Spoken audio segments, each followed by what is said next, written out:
Feels so good to be back in class. It feels... We record once a week, but man, it feels like some of the longer weeks that we have in between recording sessions. It's always the same amount of days, but some of those days are just longer. You never say that about regular school. No, but... back in class. I mean, I always look forward to Friday. I do. As do you.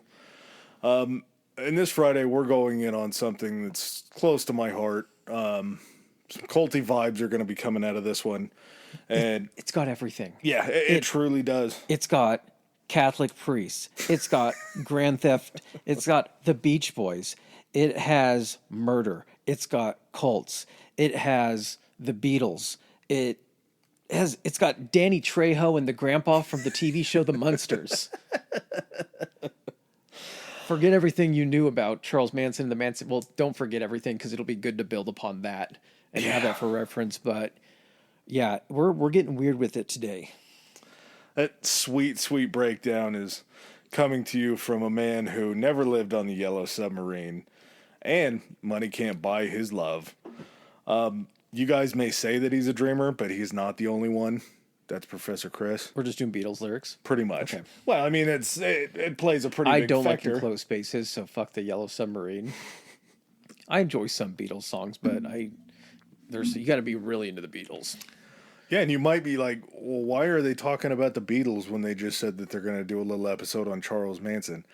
They come into pretty close quarters. Not the Beatles per se, but some of the Beatles music may have driven Manson to some beliefs. Driven is strong. Yeah. Yeah. Interpreted as. Yes, yeah. But, the family, the Manson man himself... just incredibly interesting. These stories, when we get into, he's not a serial killer. Technically, I don't know. Technically, I don't think he ever killed anybody himself. No, he did. We'll talk about it. Okay. I'm not sure. He was never alone when somebody died. Okay. But he was a hell of a talker. And when you can talk... and you have people that are desperate enough to listen to you, eventually you're going to break through to some people. And Manson built himself a family. He preyed on kids that were in the Haight and Ashbury during the 60s, during the Summer of Love, or around the time of the Summer of Love, and built himself a strong-willed, simple-minded, maybe simple-minded is not the right word, weak-minded, maybe better. Yeah. Family. And most people know, at least kind of, on the surface, who Charles Manson and the Manson family were, what they did to go ahead and, put them away into prison. And that all happens within a relatively short amount of time. Oh, so when fast. It really becomes the family and everything. So people only kind of know this, like almost this compressed 2-year period about the Manson family. But to understand essentially how he gets to that point, it's a colossal series of fuck ups. And like, what is going on here? Like, how is he in this position? How is this it's a crazy fucking like psychological study. And when you hear about his early life, it's no wonder he was a fucking unstable psychopath, because his entire life up to that point, instability was the only consistent. Instability was stability. Yeah. Instability was stable. Yeah, just the way that he had to be brought up. Again, we'll talk about it when we talk about it, but I'm not sure how much of this may have been learned, or I'm going to get a little conspiracy brain and maybe programmed.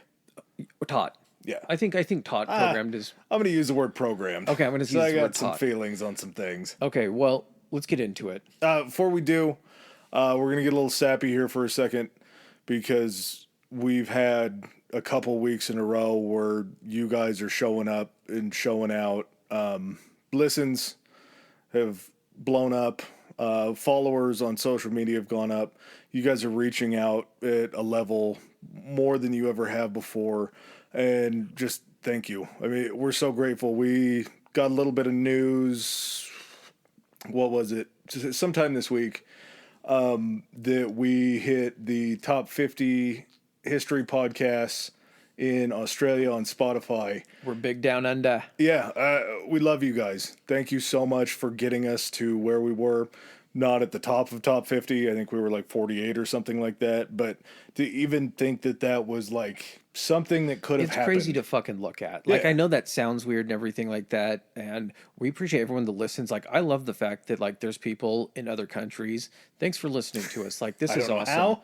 Yeah, exactly. Like, part of, waking up and kind of checking numbers and everything like that, it's cool. It's motivating. So thank you guys. You guys keep us going. Remember, rate, review, subscribe, keep following us on social media, and keep sending us your feedback, ideas for future episodes, and whatnot. Yeah, and maybe let's chase the Aussies. They put us in the top 50. Europe, you guys are kind of on notice. United States, our home country. What the fuck? Yeah, maybe we start boosting it, and we'll get there. I mean, to see that it happened once doesn't mean it can't happen again. So thank you guys very much, and we hope you enjoy The Mansons.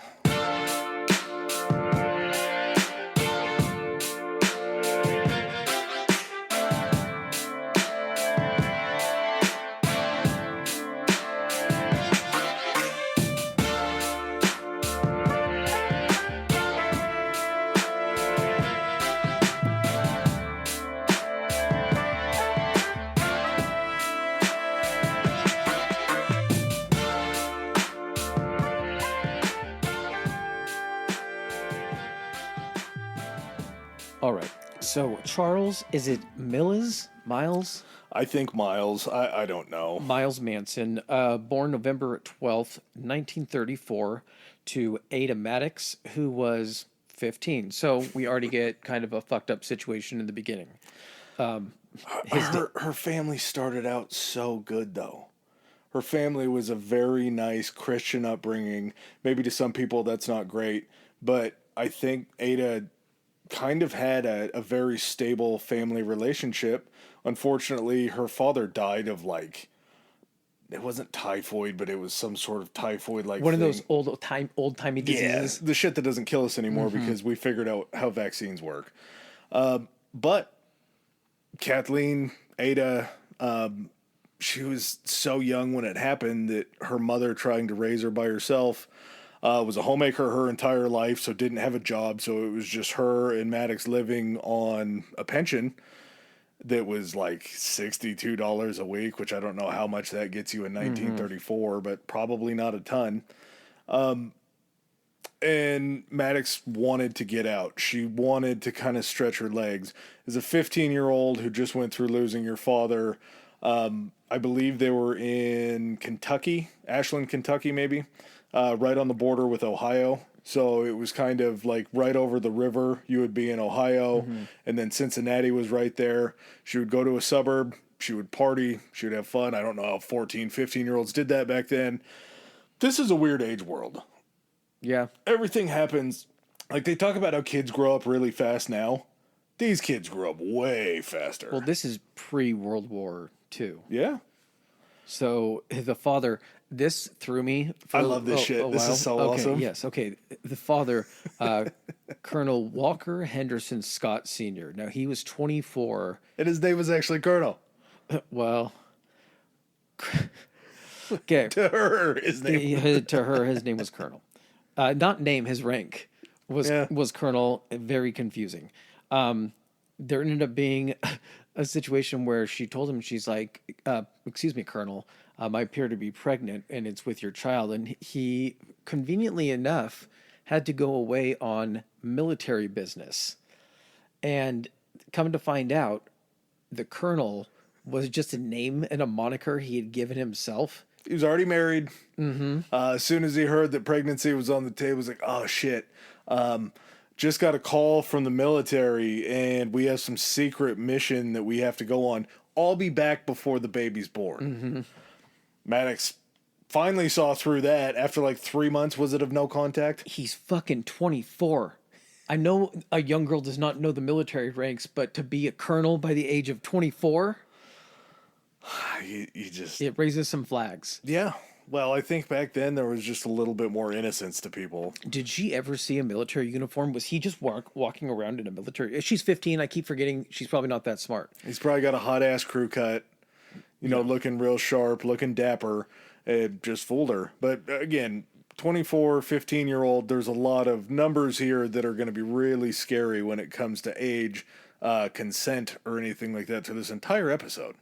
And famous people. Yeah. Go ahead. Oh, no. Keep going.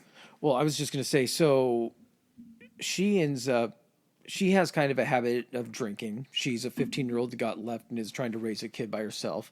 So she starts drinking, I'm guessing at age 17 or 18. Oh, way before that. Oh, really? Well, she was out at a club at 15 drinking and dancing already. So fucking soccer. What kind of clubs are there in 1934? That's what I'm saying. Age didn't matter at this certain point in time, and I don't understand how it is. That's true. When you were younger, you were working and shit like that. Yeah. That's true. People were selling you off to other families for dowry and all that kind of shit when you were young. So, while she's still pregnant, she ends up shacking up with this guy named William Manson. And she ends up marrying William Manson after Charles is born. He's named Charles after his grandfather, the man that passed away, Maddox's father. And William Manson sweeps her off of her feet. This guy's the most unlucky human being on the planet. Because Maddox went ahead and took his name and also gave Charles the last name Manson. Yeah. Charles Maddox sounds a little bit less scary than Charles Manson, but maybe it's just how much we know about Charles Manson. Yeah, it's completely. It'd be like if the word murder was a lollipop. Someone got lollipopped. But as Chris was alluding to, Maddox kind of became this raging alcoholic that had a penchant for stealing things. And just to kind of go along with blaming and condemning the mom, because she's definitely got an issue here. She's definitely caused some shit with Charles for sure in his growing up time. But she was 15 years old when she had him. Yeah.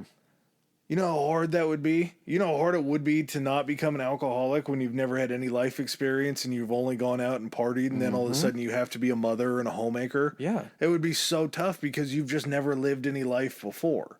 So I'm not saying it's not her fault, because everybody's sort of accountable for what happens to them. But the fact that she went off the rails so early, I'm not super shocked by, just because of how young she was. Yeah. Once she divorced from Manson in 1937, she changed her name back. She kept Charles' last name as Manson. Sucks, again, for William. 1939, she was arrested for assault and robbery with her brother, Luther. Luther, scary name. Do you think that's because of Always Sunny? And now we associate Luther with... Lex Luthor. I mean... yeah. There's certain other Luthers that I think are... isn't Idris Elba Luther in like... Yeah, but I think that's supposed to be like a type of James Bondish character. I think that's going on the good side. Yeah. Charles was sent to live with his aunt and his uncle because his mom was about to do 5 years for this assault and robbery. Hey, Luther got 10. Hell, I mean... Luther also tried to rob somebody with a ketchup bottle that he had concealed as a gun. Broken or unbroken? Unbroken. Okay. Less threatening when it's unbroken. But he tried to pass it off as a ketchup bottle. Come on, man. Get a little bit more creative than that. His time in West Virginia with his aunt and uncle seems like they were very loving, caring people. It seems like he could have had a better chance had he maybe just stayed on the aunt and uncle train. But 1939, he's 5 years old, so he's not really going to understand how bad his life was until later on. So maybe that's why he didn't want to stick around too much with his aunt and uncle. Mom gets released, comes and picks him up from their house, and they move to Charleston, still in West Virginia. Charles said in an interview that this was like the happiest time in his life. For this 1 to 2 week period. For the few weeks. After his mother had got released, were the best times of his life. They go from West Virginia, then they move to Indianapolis. The mom remarries again. And was it age 9 that he got in trouble for trying to set fire to his school? Maybe. I think the only reports that I heard came from him. So... Well, here's the thing. When you set fire to something, it doesn't mean the school burns down. You can get caught yeah. trying to set fire to something, and that still counts as trying to set fucking fire to it. Your intention is you're not going to like set the fire and then after it catches, you're going to be like, oh shit, I should put that out. No, your intention is to burn the whole fucking thing down. So starting it is the same to me, I guess. But he does just not necessarily in the fact that was lesser of two evils. I don't think it happened. Really? I think that he had a penchant for lying. Oh, yeah. And making himself look as scary as humanly possible. At age 9, maybe he did, but I feel like there would have been some sort of, I don't know, fuck. When do you think they started police reports? How long do you think they keep that stuff for? Yeah, that's true. So maybe there was, maybe there wasn't. At age 13, this ruffian is just too much for his mother to handle. So do you send him back to the aunt and uncle that took him when you went to prison? No. You call up the foster care system and see if you can just loan out your child to a foster family. Crazy thing about the foster system is it tends to be pretty fucking full. Yeah. So he ends up in this place called the Gabalt School for Boys in Terre Haute. And here's the thing. Indiana. Yeah, Terre Haute, Indiana. Terre Haute, Indiana. Now, it was run by Catholic priests.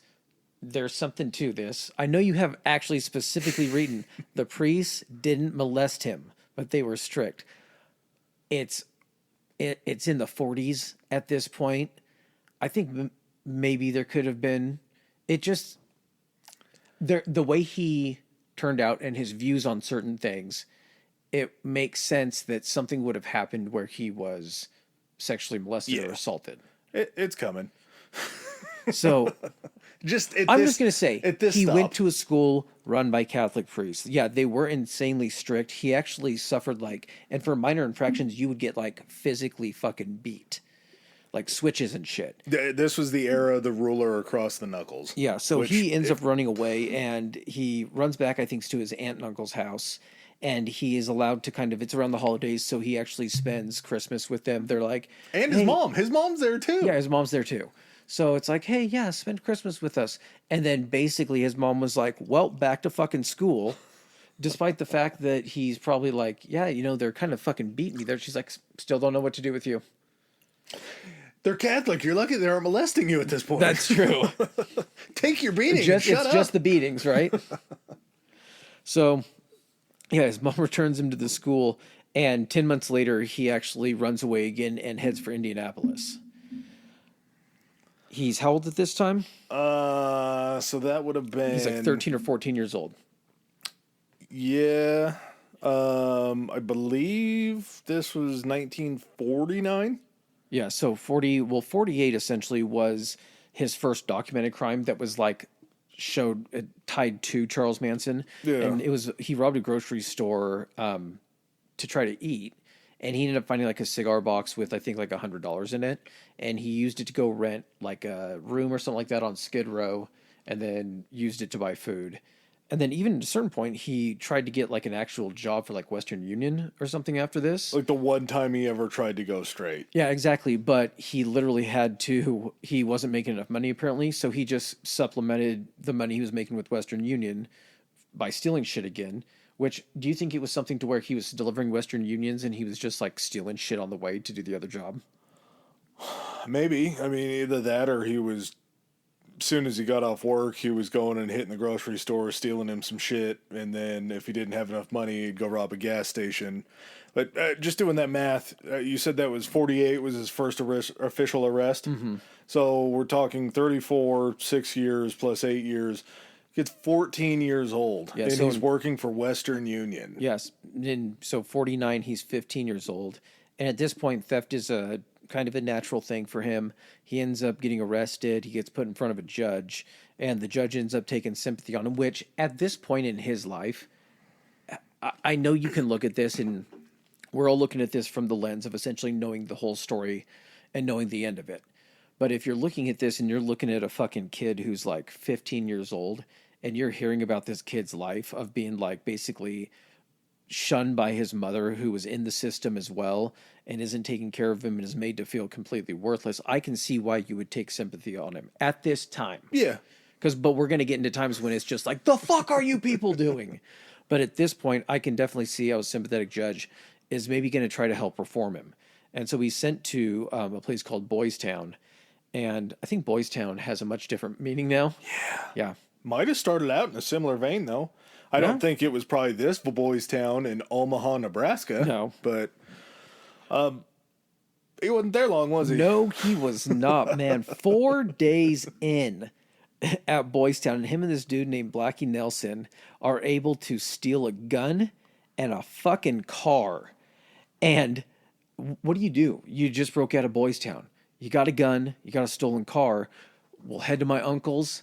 He's actually a thief. He can help us out, but we should probably perform 2 armed robberies along the way to my uncle's house. Just so we can get warmed up for this professional thief. We want to show up with some stories. Yeah, bring him an offering and be like, see what we see what we brought you. We're worth aside it. from the stolen car And the gun. and the gun.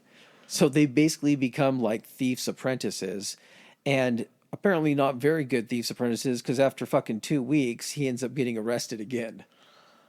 So quick, so fast. And unfortunately, this arrest leads to him going to the Indiana boys' school where he was most definitely molested. Mm-hmm. He said that it was bad enough. There's some points in time where I kind of believe him. There's some points in time when I don't. And he kind of has a weird thing where, like, when something's more true, he almost plays it up more than just like a common in passing talk. He said that the teachers at the school were actually encouraging the boys to sodomize him and to sexually abuse him because he was a very little boy. He becomes a wee man, I believe, at the size of 5'2". Is that what you really? heard too? I think Charles Manson was only like 5'2". Very, very short individual. Very meager in stature. He's got that Prince energy. A little bit. He actually comes to kind of develop this game that he calls the Insane Game. And the game is just to try to act out as much as possible to try to scare people away from getting close to him. It's like that defense mechanism that one snake has, where it turns over and it just opens its mouth and it kind of like flops and everything. Yeah, looks like it's having a seizure. Yeah, it's basically just looking as crazy as fucking possible, which makes you look unpredictable, which people don't want to fuck with what they don't know. No. Or what they can't think that you're going to do. No, it's like fighting a naked guy. Exactly. If some guy starts taking off his clothes before you guys throw blows, you're probably not going to want to mess with him because if he's willing to get naked, it's going to be bad. Yeah, throwing blows with his hands or his mouth. How many times did he run away from this place? What was it? It was like 4 times? 18 times! 18 times? Well, I mean, he was getting molested. Yeah, but, like, how are you getting out of this place? 18 fucking times. And if it's that easy to get away, like, how are you getting returned 18 times? True. Very, very true. Finally, one of the escaped takes him and 2 others had escaped in February 1951, and they started robbing gas stations along the way to the West Coast, going to California. This is where child dumb brain just completely kicks in, because if you're driving one direction down a highway and you're just stopping off alongside the road and picking off gas stations and robbing them, eventually they're going to notice the pattern. Do you think it's after the second gas station when they can determine which way you're traveling, or do you think they're like, okay, maybe someone's just calling in late on this. We'll wait till the third one gets hit. Yeah. It's like playing Battleship. You're guessing which direction the next piece is going to go. I mean, they made it all the way to Utah. I feel like making it to Utah from Indiana, they probably got quite a bit of road underneath them, and they probably knocked off more than a few, but... Probably doesn't help that this is also at a time when you're going into different counties and different jurisdictions. There's probably not a ton of information sharing. Yeah. That's very quick. I feel like if they had highway patrol back then, they probably could have started putting 2 and 2 together. Like, they'd probably figured out like every 250 miles a gas station got robbed because their vehicle could probably only travel like They're literally just parked at the miles. next one that's like falls at the 250 marker. After that happens in 1951, they get taken in on a federal felony for taking a stolen car across state lines, and they end up getting sentenced to DC's National Training School for Boys. Just different iterations of these names. It's always for the boys. Yeah, boys had these boys' schools or these national training facilities, and girls had... They probably just weren't bad enough to have anything like that. Yeah. They had like... There were no bad girls back then. No, Bad not girls to are a this new extent. thing. They probably had like reform school or something like that. Maybe They just burned them. I don't know. Witches. They just burned him at this point. There were no schools. There was only a stake and a pyre. They test him actually at this school, finding out that, surprise, surprise, he's illiterate, but at the same time, he has an above average IQ of 109. So can't read, but he can think.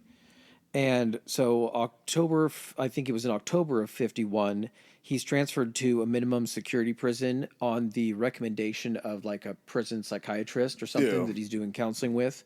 And essentially minimum security prison is more secure despite the name than the training school. So he's sent to a more secure facility. Well, I think a training school is probably like a juvenile detention center, maybe.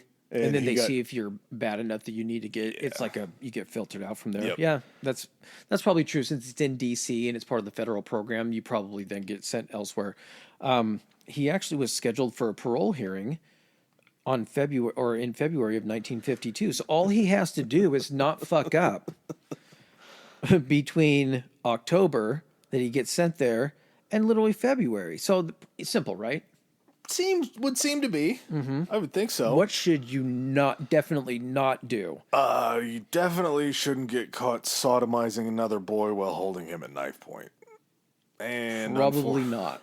Unfortunately, the month before that parole hearing, shouldn't laugh about that. Absolutely disgusting and terrible that you got to laugh or you're going to cry. True. That's the whole point. That happened in January, so he had like a month left before his parole hearing. No promise that he was going to get out on parole. Correct, I mean, this guy just committed a felony. You think you would just try to keep your nose clean. Give yourself the best shot at success at that parole hearing. So at that point, they're like, well, you're not getting out. And he was then transferred to a federal reformatory where he continues to misbehave. Maximum security this time, though. Yeah, the reformatory was just a nicer way of saying maximum security, apparently. Commits 8 what they considered serious offenses, 3 of them involving homosexual acts. So whether, I would assume at this point, because he is smaller and everything, probably more on the receiving end of that. More of the twink. Yeah. In the situation. Maybe he was not the willing participant in the tango. Probably. He's then transferred to a maximum security prison, another maximum security in Ohio, and is actually released for good behavior in May of 1954. He was supposed to be held until November of 55 on his 21st birthday. Mm-hmm. They were going to release him. How do you have that many write-ups and you get on good behavior? I don't know. He gets out when he's 19, so what, 2 years earlier, or at least more than a year? But yeah, at the same time, literally in 52, like literally like 2 years prior, and then the place they send you to after that, you do a whole bunch of serious offenses. Then they got to transfer you to another place. So again, I don't know if, and again, these are supposed to be federal facilities, right? Because he's able to be transferred through states. You think that there would be some type of consistent like communication or something like that, but shouldn't all these offenses add time on? You'd think. You definitely think so, and that's where I think the haphazard nature of punishment back in those days just comes in full form, because even when he becomes an adult and commits crimes, the punishment for the crimes is so oddly doled out that I can't quite figure out what they were doing until a certain point that we'll talk about. But at what point are they just like, so he's got to have it all out of his system, right? Like at this point, there's got to be no evil left in this guy. I mean, he's gotten it all out of his system. He's been good for like the last year or so since he's been in Ohio. I bet he's got it all out of his system. So we should probably let him go. And for just a little bit of time, it looks like maybe he's going to try to pull his life together. In January of 55, he actually marries a woman named Rosalie Jean Willis. I feel bad for Rosalie because she ends up pregnant. How old is Rosalie? 16 years old. 16 years old, and he got out January of 55. He's 20 years old. 4 years. Doesn't sound like a lot. 4 years feels to me like a lot when you're 20 and she's 16. And you just got out of fucking prison at that point. Yeah. Well, guess what? Doesn't last long. Well, it doesn't last long keeping his nose clean, because in July, he steals a car in Ohio and he heads to Los Angeles. But he takes Rosie and their unborn child in Rosie's stomach all the way to L.A. I don't know how he couldn't figure out that he just kept getting charged for taking stolen vehicles. Get rid of the fucking car when you get there. I don't know, man. like Ditch the car. And when you ditch it, don't ditch it in the same city that you're gonna be in.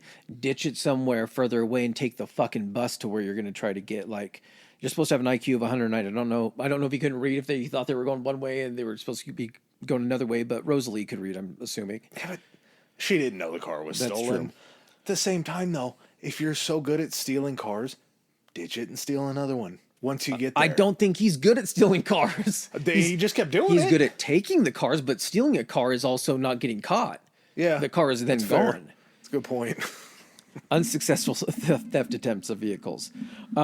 So in March 56, he ends up getting arrested, and he's sentenced to serve 3 years in Los Angeles. Now, April, so like literally a month later, this is when Charles Manson Jr., extremely unfortunate name. And I didn't actually look into Charles Manson Jr. all that much, so I really don't know what's going on about him. He didn't live a full life. Huh? He didn't live a full life. He ended his time on this plane early. That's surprisingly not surprising. No, based I upon get it. All of this stuff. Literally 2 weeks in kind of a roundabout way of what he did to mess up his parole hearing. 2 weeks before he's scheduled for a parole hearing. Again, not a guarantee of release, but a parole hearing, so keep your fucking nose clean. He ends up trying to escape. Does he try to steal another car? No, he's in prison. No, I thought he tried to steal a car like at the prison. Oh, and then maybe. escape. Good chance. Hey, he's at this place called Terminal Island, which I don't know if having a car at a place called Terminal Island Prison would really matter, because if it's an island, you're not getting across the bridge in a stolen car, are you? I don't think he has a plan outside of that. Probably not. So, yeah. Charles Jr., like you said, was born when he was in prison. He does start getting visits from his mom who moved out there with Rosie. This is a crazy reversal because throughout this entire thing, when he's serving all of these sentences, his mom keeps moving. Yeah. So I don't know if at this point, do you think guilt finally kicked in for this woman? And she's like, I feel responsible for what's going on with my kid, and I don't feel like I can abandon my child, because she literally just moves and then gets a job in whatever area he's in, currently serving his sentence in. It could be that. It also could be maybe she finally wised up and was like, well, he's the only person that's ever wanted to be around me for a long period of time. It could have been a grandkid thing as True, well. Maybe yeah. trying to be around her. Maybe her she grandchild. dried out a little bit. Yeah. But yeah, during these visits, it started to be that Rosie would visit less and less, and eventually stopped in 57. March of 57, like you were just talking about, he attempted the escape. That's the reason why, because he thought Rosie was stepping out on him. She had moved in with another man. Oh, that's right. Yeah, his mom had told him, right? Yeah. Yeah. So, So not so great news today. what are you gonna do? You are so handsome. Did I say that? Listen, she is not right for you. So yeah, once he gets rounded back up after this attempted escape, they deny his parole and they extend his sentence. Not his sentence in prison. They extend his probation by 5 years. That's all they do. Probation is just some sort of, it's like a treaty. Probation's like a magic word in the 50s where you just have to follow it. And if you do something wrong, they'll hit you with another You're one. still in prison. So the fucking probation doesn't even kick in until you're out of fucking prison. Yep. Listen, when you get out of here, because you tried to escape, when you get out, we're not going to add any more time, but when you get out, you're going to have to check in more often. Mm-hmm.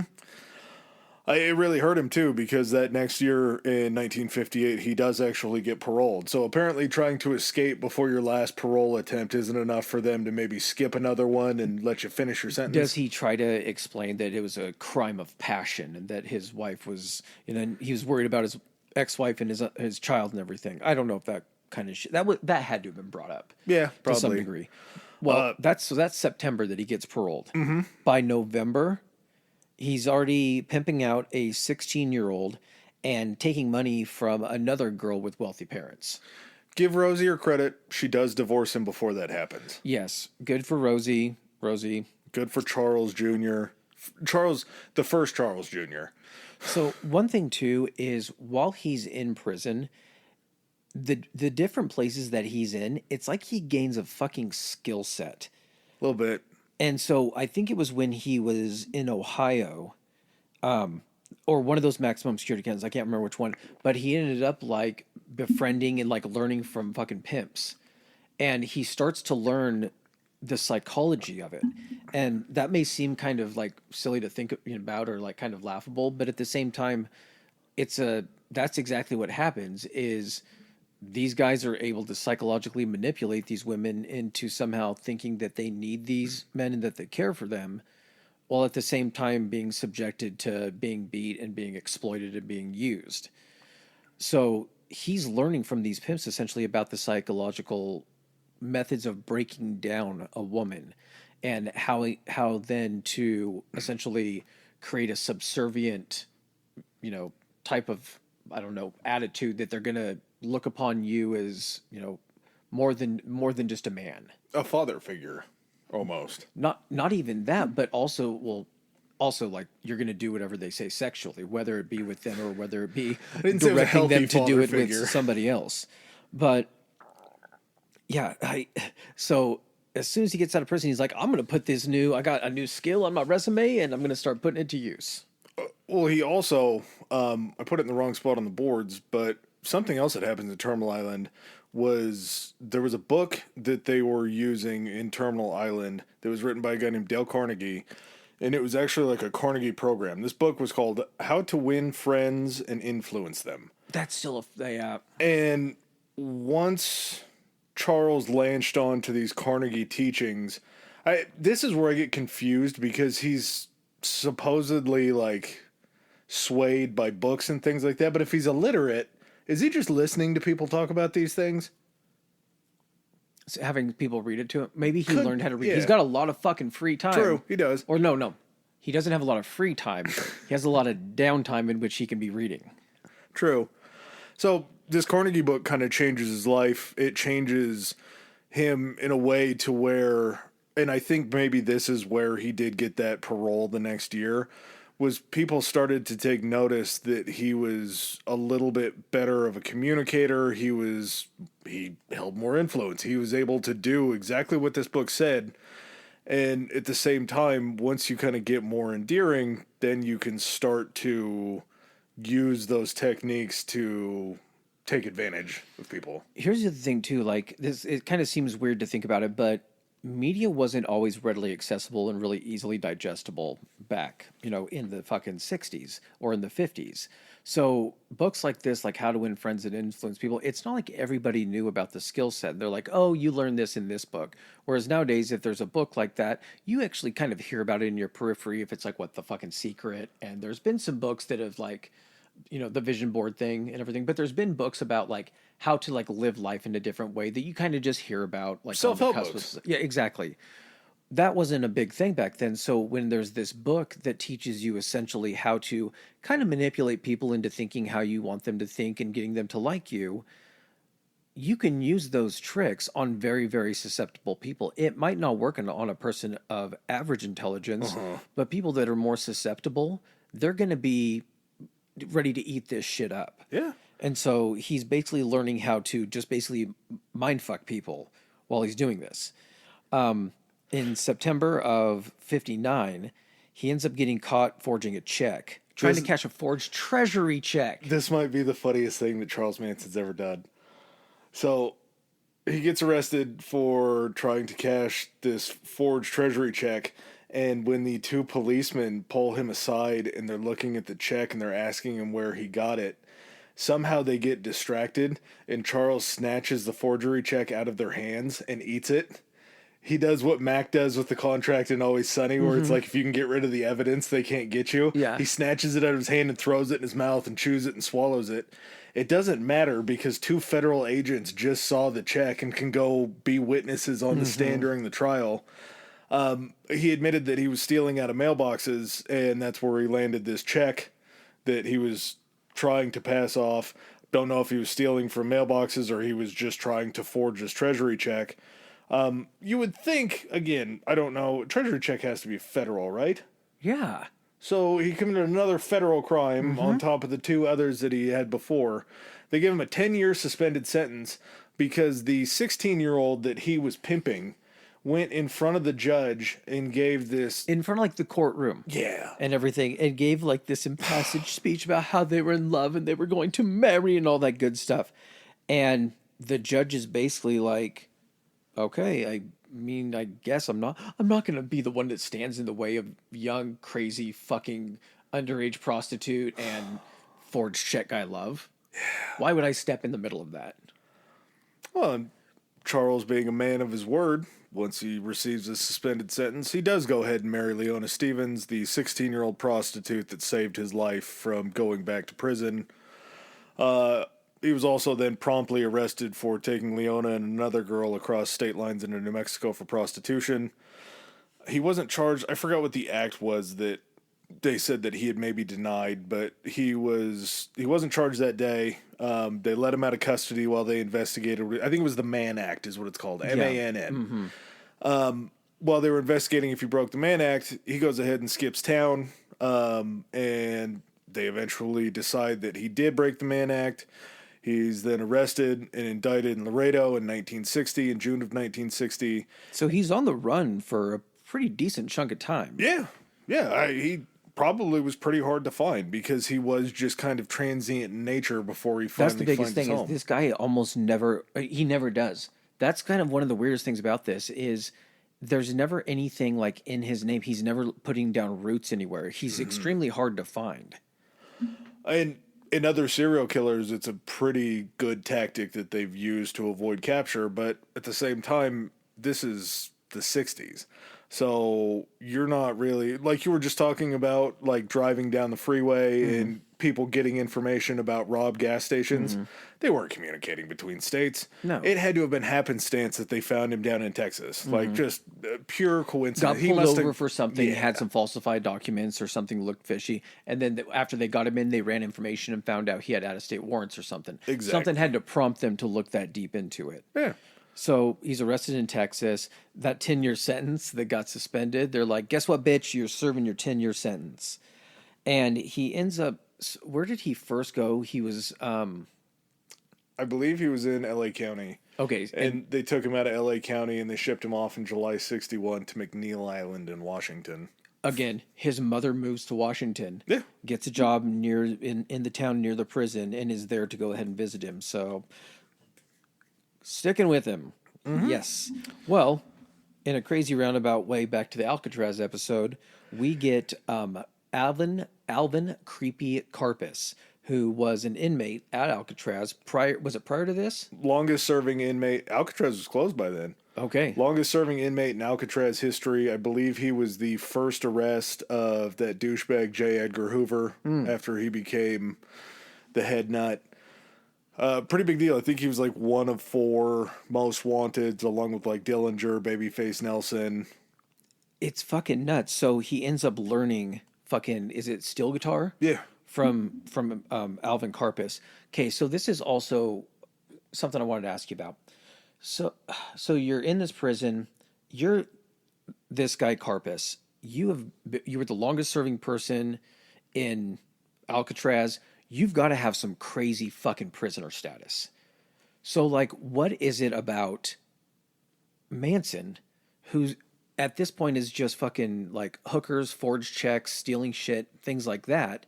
What is it that gets him in with Karpis enough to where he's going to spend his time like teaching him? Doesn't that kind of seem weird? I'm not saying it didn't happen. I fully believe it happened, but it just seems like was he able to like weasel his way in or already start to manipulate his way into Karpis's like circle? I think, and I heard this explained on another podcast, and it makes total sense to me. Karpis has been a lifelong mobster, and he had run around in the same group for so long. There's only so many times you can hear the exact same mob stories over and over and over again. I think it benefited Manson to come from a different world to where Karpis may have had like an outlet to be able to talk to somebody about not. I like this wacky little fucking kid. He's got good stories. He's like, You come by and tell me your stories, and I'll go ahead and teach you how to play guitar. You think it was like a pet situation, Well, I think it was just a change of pace for Karpus because he spent so much time in jail. like a gimmick, Yeah, a like little a bit. gimmicky type situation. Something that could just kind of change his daily life. He also serves with a guy that is actually able to provide him this guy named Phil Kaufman's information. It was Phil Kaufman. Oh, it was Phil Yeah. Kaufman in there?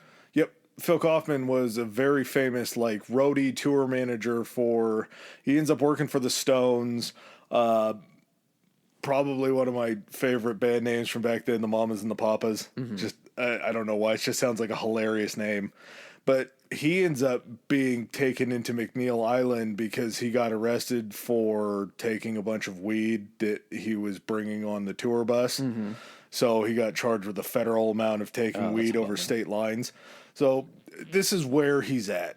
Manson is a very, I don't know, mid-level criminal at this federal prison, but he's committed enough I think federal crimes. Yeah, it's somewhere between mid-level and small time. Yeah. And then you have a guy like Creepy Corpus, who was a gangster and killed very many people, was at Alcatraz, was on the Rock, the most secure prison ever.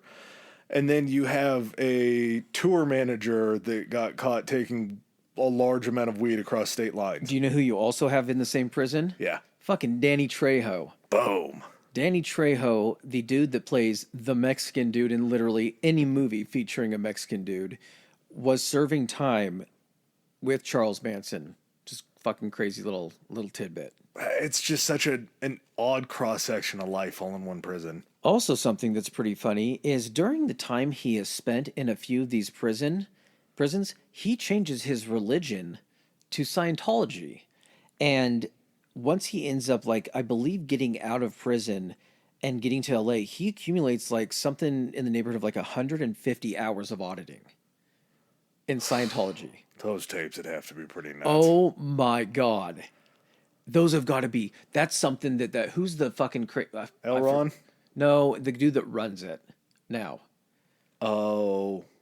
I can't remember his name. Go back and listen to the Scientology episode. Shit's crazy. But anyway, he's got to have those tapes.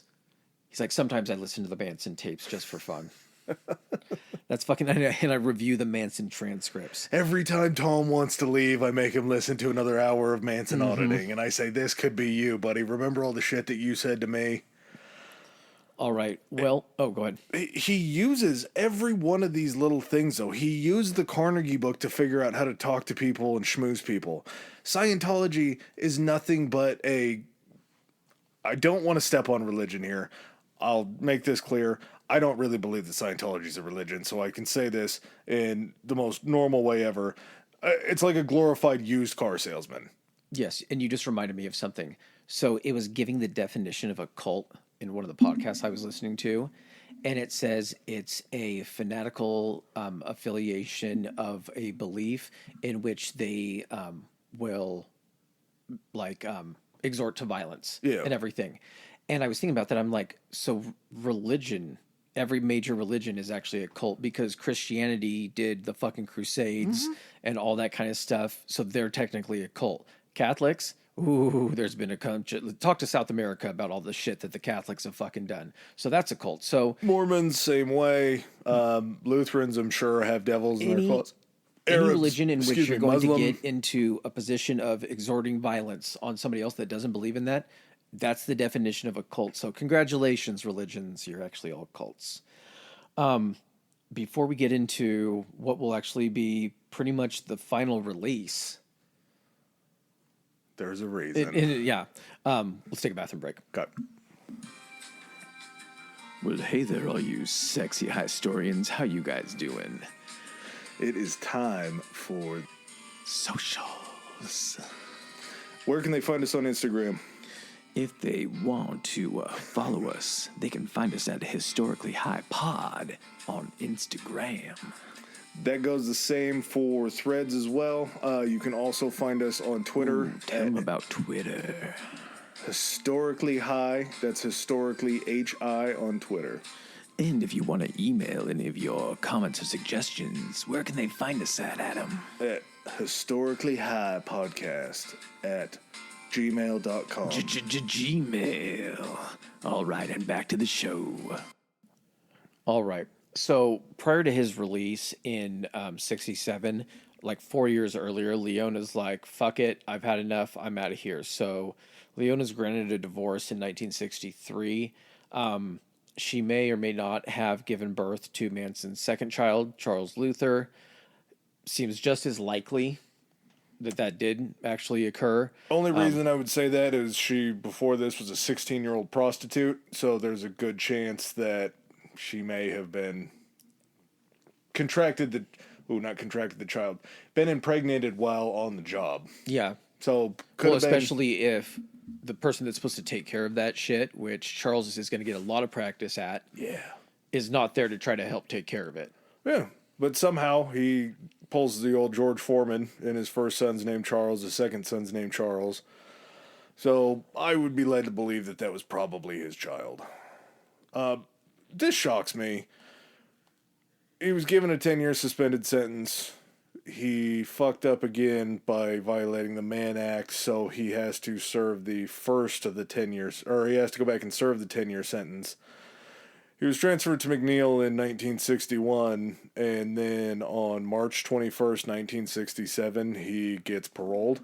So we're just doing this good behavior game over and over again? I get where you're going with that. So it was when he was arrested in Texas, it was June 1960. So technically it's closer to him being incarcerated because it's from when because they'll do credit for time served. Yeah. So probably, we're closer to 7 years at that point. Again, at this point, the justice system is it's a fucking revolving door. It's just like, oh, okay, we'll leave now. It is, but the reason I think he was paroled, and something that they had talked about, I believe it was on one of the documentaries, once Creepy Carpus talked to him about and taught him how to play the guitar, that was all Charles did in prison. Any waking moment that he had, he was trying to learn how to play the guitar. He was trying to learn how to write music. That's right, to the point where he became good enough to where they were like, I actually think that this guy could make it. And he was so obsessed with it, they're like, he's got to just pursue this, right? Yeah. Well, and then we go back to Paul Kaufman, who was the roadie / tour manager that he met while he was in prison. Kaufman didn't mind him. He thought that he was kind of dog shit playing the guitar, but he knew that he was new at it. But there was something about Manson that sort of follows Kaufman around for the rest of his life. That's Kaufman ends up trying to get him a deal with Universal. We'll talk about that in a little bit. Universal Records. Kaufman also goes halvesies, or maybe more than halvesies, and produces or pays for Charles to make an album, and then has a bunch of album printings. So Paul Kaufman is basically Phil Kaufman is basically locked with Manson for the rest of his life. He didn't directly do it, but he's the one that introduced him to the producer at Universal, who then was able to kind of make those connections and stuff. Yeah. But while he was in there, like we talked about, Scientology became big. He absolutely loved the Bible because of Revelation. And Revelation is, I think, a way that they tried to end the Bible to scare people into going back and rereading the rest of it and trying to learn from it. Sort of seems like if you don't do this stuff and the end of days happens, we're going to give you what happens in Revelation, so you may listen to the book more. There was also another religion. I can't remember what the name of it was. There are so many of them. It was like a doomsday type. Yeah, and the final prophecy was that the devil and Jesus would actually come and like form a super team on Earth, and that's who they would be judged by. You'd be judged by them both as like the doomsday judgment day. So he also showed some interest. I don't know if it was interest, but it was actually something that like his parents were into or something when he was younger. He was forced to go to this church. Maybe his aunt and uncle. Could be. Of it. And then, while he's in there, because he got bit by the music bug, the Beatles became a big influence. And why wouldn't they be? It's the fucking Beatles, right?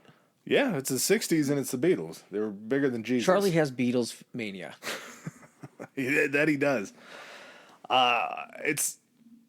There's so many things that he draws from this prison sentence to where I feel like he grew up a lot, but he grew up in a very manipulative way. His emotional intelligence grew, I think, more than just what you would expect. I think he sets his focus on what he's going to do, because I think even despite the music thing, while the music thing is trying to get going, he's still doing the Manson thing, the Yeah. Manson family thing. So it's not like he goes and pursues music that doesn't pan out and he's like, well, fuck, now I got to do the Manson family thing. He's doing both. And I think during this time in prison, and this is, what we're going to talk about here in just a second going forward, it's going to be evident by this, but this is where he, I think, makes the decision that he can try to start manipulating people, and that's what his profession is almost going to be. He had to make that choice because at his parole hearing, when they granted it, his one request was that they let him stay because he was 32 years old and he had spent more than half of his life incarcerated. Mm-hmm. And I think this bonding experience with Carpus, the talk of Scientology, the Beatles, and everything like that may have actually been a place where he actually felt like he was home, like he was cared about. It like was the only structure that he had. It was consistent. He knew when he was eating. He knew relatively at that point if he was there with Carpus or there, he'd established enough of a reputation or standing that he wouldn't get fucked with. I don't know. Here's the thing too, is it's not like he doesn't get out and just start getting into shit. Is it that he knows like maybe he can't fucking help himself? Yeah. That could be it. He's just so addicted to... Maybe it was also reverse psychology, man. With him looking into all this stuff, what's going to try to go ahead and garner more sympathy than that? Like, you used to be like, this is all if you're explaining that this is all you've ever known and that you spent half your life and you're like, you should just let me stay. They're going to look at you and be like, we got to get this guy the fuck out of here. This is not what the system's supposed to be doing. This is a real Shawshank situation, though, in a way, because the world had changed. Mm-hmm. It will, and at that point, with these new skills, it fucking became Charlie's world. It was the exact right time for him to fucking get out, because 67, wasn't that the fucking summer of love? Yep. So he gets out in March. Again, like Adam said, he has spent more than half his life in prisons and institutions up to this point. Think about that. You're 33 years old and half your life, not just from the point when you were like 16, even when you were in institutions when you were fucking 9 and 10 and all that kind of stuff. It wasn't just half and half, like it was a smattering of all of it. And not only that, but you'd had to feel like a child. You were in an institution where like your mother had gone away and you were living with an aunt and uncle that were probably kind of weird at the same time. So after he ends up getting out in April, I think he goes back to Los Angeles first. Yep. He Checks in with his parole officer. Yep. Because he's got that probation to serve, all that probation. And so he ends up then moving to Berkeley, which Berkeley is kind of the nice part of like Oakland.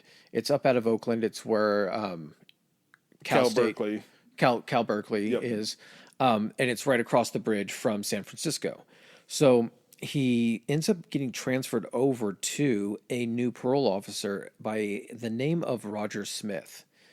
Now, this is kind of weird. I don't know if parole officer was just a side hustle in addition to like your regular job, because this guy was like a psychologist or going to school for psychology, or was like doing something, but at the same time was a parole officer. He was a federal probation agent. Okay. So he was somebody that worked within the federal system, and I think you're thinking that it's weird because you're trying to play this role as like something that maybe everybody had. Roger had a certain specific set of skills. Like you were talking about, he was a psychologist. He worked in the free clinic in Haight-Ashbury. And he also had deep ties to... That's what I'm saying. He's a federal probation officer. He's working in this free medical clinic. And he also is like researching like, why can't I think of this name? Basically, he's researching mind control is what it boils down to. And this is where MK Ultra comes into play. And if you guys haven't listened to it, it's one of our earlier episodes. So it could be good. It might not be good. I had fun doing it. I thought it was a good episode. But MK Ultra was basically a government-sponsored program that explored the creation of like mind control and being able to like implant suggestions. The goal of it was, when it was created, like, got to think like Cold War era spies, Soviets, all that kind of stuff, Red Scare. it was to create basically sleeper agents like these Manchurian candidates that would, a sleeper agent is someone who knows they're an agent. You plant them in a location. When you activate them, they do whatever they need to. You give them instructions that are then behind a mental block, and there's a word that you can use that will trigger that. Manchurian candidate is kind of similar, except what would happen is you would be activated. You would never know that you had received any training or anything like that. You would just have this normal life. You would then be programmed basically with a task you were supposed to do when you're activated, when you would do that, and then afterward you would forget everything about it. I know this sounds fucking really far out there, but when, you're taking over from research that the fucking Nazis were doing in World War II, you're getting all of that research. The Russians have it. We have it. It's going to be programs that continue because of everyone knew the next war was coming and it was going to be with Russia. So this shit was real. So this guy is operating basically during the Summer of Love in San Francisco. There are a lot of people that need the free clinic at this point. A lot of gonorrhea. And Haight-Ashbury was actually in like the largest area where like the Summer of Free Love was kind of centralized. I have been working so hard on teaching episodes to try to figure out how to do an episode on Haight-Ashbury, because it's such an interesting like cross section of like young thinking and change and revolution, all coupled into this hippie movement that's then kind of pushed by bands like the Grateful Dead, spending all this time in the hate and kind of influencing it through their music, that then gets taken out and turned into arguably one of the biggest music acts that's ever existed, to the point to where there's like 4 or 5 Grateful Dead cover bands, I think, that are decently large. Yeah. That tour the world.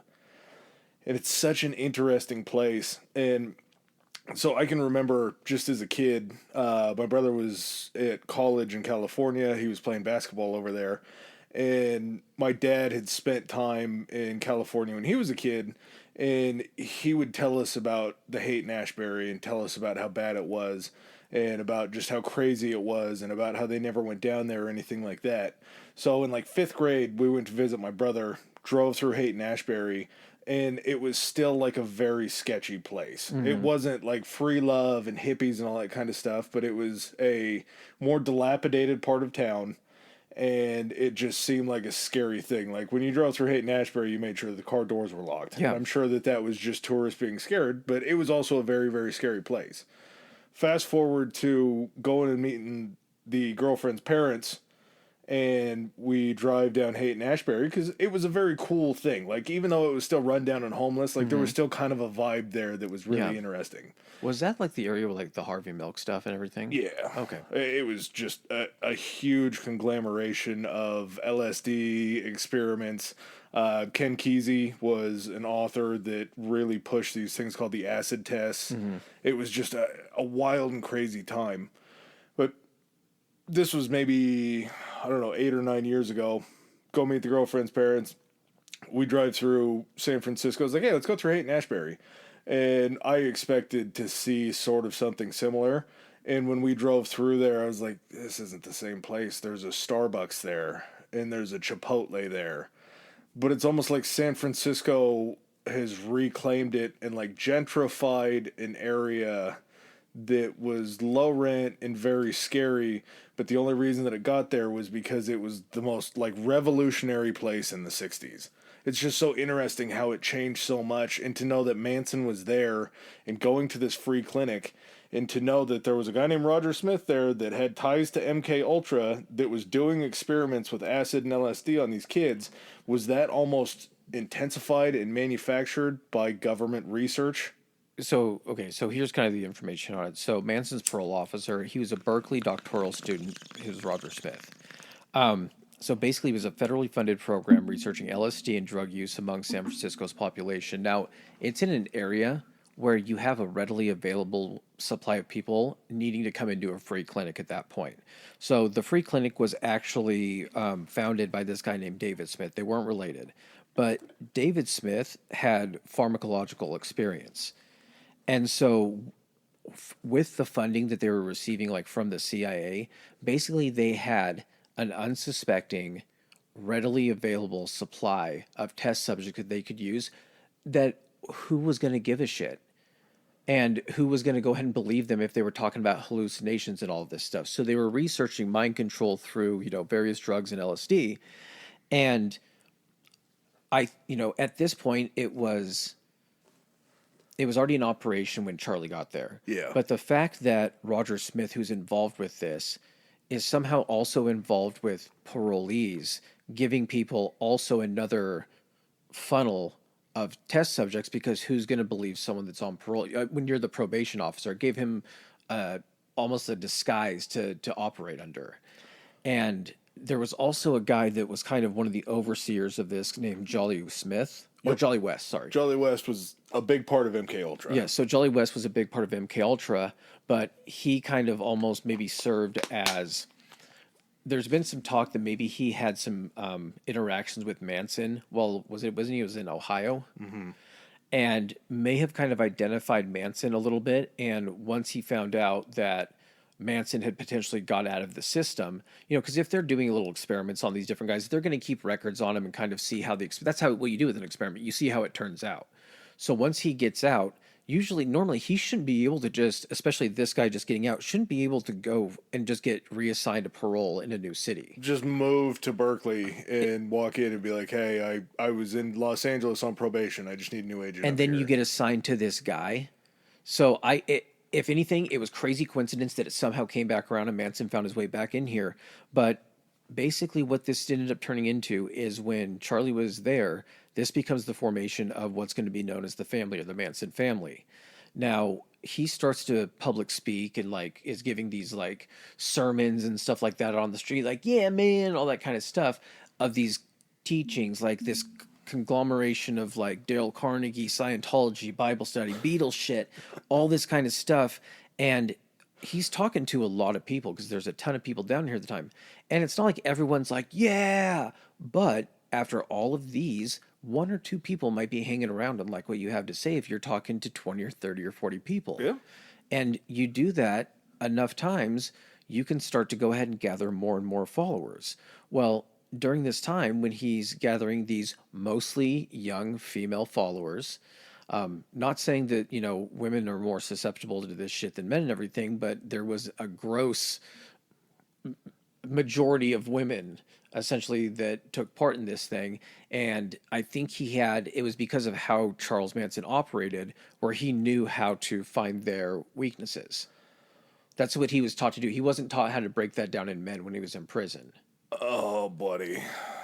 I am going to take a major risk here, and I hope I can land this plane, but I feel like I'm high enough that I can. I feel like in this situation, women are far more susceptible to the kind of bullshit that Manson's spewing. And not to say that that's a bad thing. So it's the nature of what he's talking about. The message that he's sending is more appealing to them, which he's smart enough to okay, that does make. I just walked myself into that one with you. Well, it makes sense that that's who he was tailoring for. He's not tailoring this to try. I'm sure there were people that hung around that were more of the guys that were yeah, like what you're talking about, man. He's yeah, I don't want you. That was easy enough for him to do. Be yeah, I'm not interested in you. I'm interested in these two girls over here. And that's what he was targeted on. He was probably having a couple guys hanging around, but that's also a challenge to what he was attempting to do in being the leader of this whole thing. Well, and at the same time, his message was tailored towards these youths that have made it to the hate because they had issues with their family. Mm-hmm. They knew nobody was coming to the hate because things were going awesome in their lives. You were coming here when Charlie was coming in. It was basically for him to meet with Roger Smith. Yeah. And the girls would get treated for venereal diseases, for STDs. And also there was a lot of pregnancy situations that were taken care of at the free clinic as well. So while he was coming in and doing God knows what with Roger Smith, checking in for his parole hearings is what they or not parole hearings, but parole check-ins, yeah, I guess. But at the same time, who's to say that at this point he's also not receiving instructions on what to do, even if he's not aware of it? I don't even know if it's quite that so much as I want to put a pin in this for a second. But as far as him trying to influence these women, I think you are onto something with maybe there is some talk of maybe Roger Smith trying to have these interviews with him for probation and being like, so what are you up to? You out proselyting? How's it going? And maybe slowly, like you say, feeding him this information. But at the same time, I'm going to try to figure this out. Albert Hoffman, I believe, was the man that first synthesized LSD. Okay. Then there was this guy named Owsley. Owsley was the first one that was able to mass produce LSD. And Owsley wanted it spread in the Haight and in the area, but he wanted to spread it at a fixed low price so it was affordable for anybody to get a hold of LSD. So his reason for doing it wasn't malevolent. It was in a position of, I want everyone to go ahead and open up their thought processes. This is the place where people should be able to do it. Whereas on the other side, Roger Smith, and this explains essentially where Manson would have gotten the LSD for the family and everything, was Roger Smith is basically, without him having to touch the situation, is able to run these experiments. He's manipulating potentially Manson, supplying Manson with LSD. LSD is then being provided to all of the people in the Manson family to keep them pliable and susceptible. And then when they come back in, Roger Smith is just like, let's fucking talk, man. What's been going on?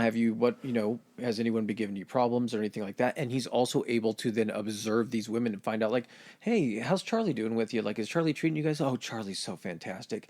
And can then physically see the results of, like, this shit's fucking working. Could be. This is what fucked me up about it, though. Follow me down the conspiracy hole. Owsley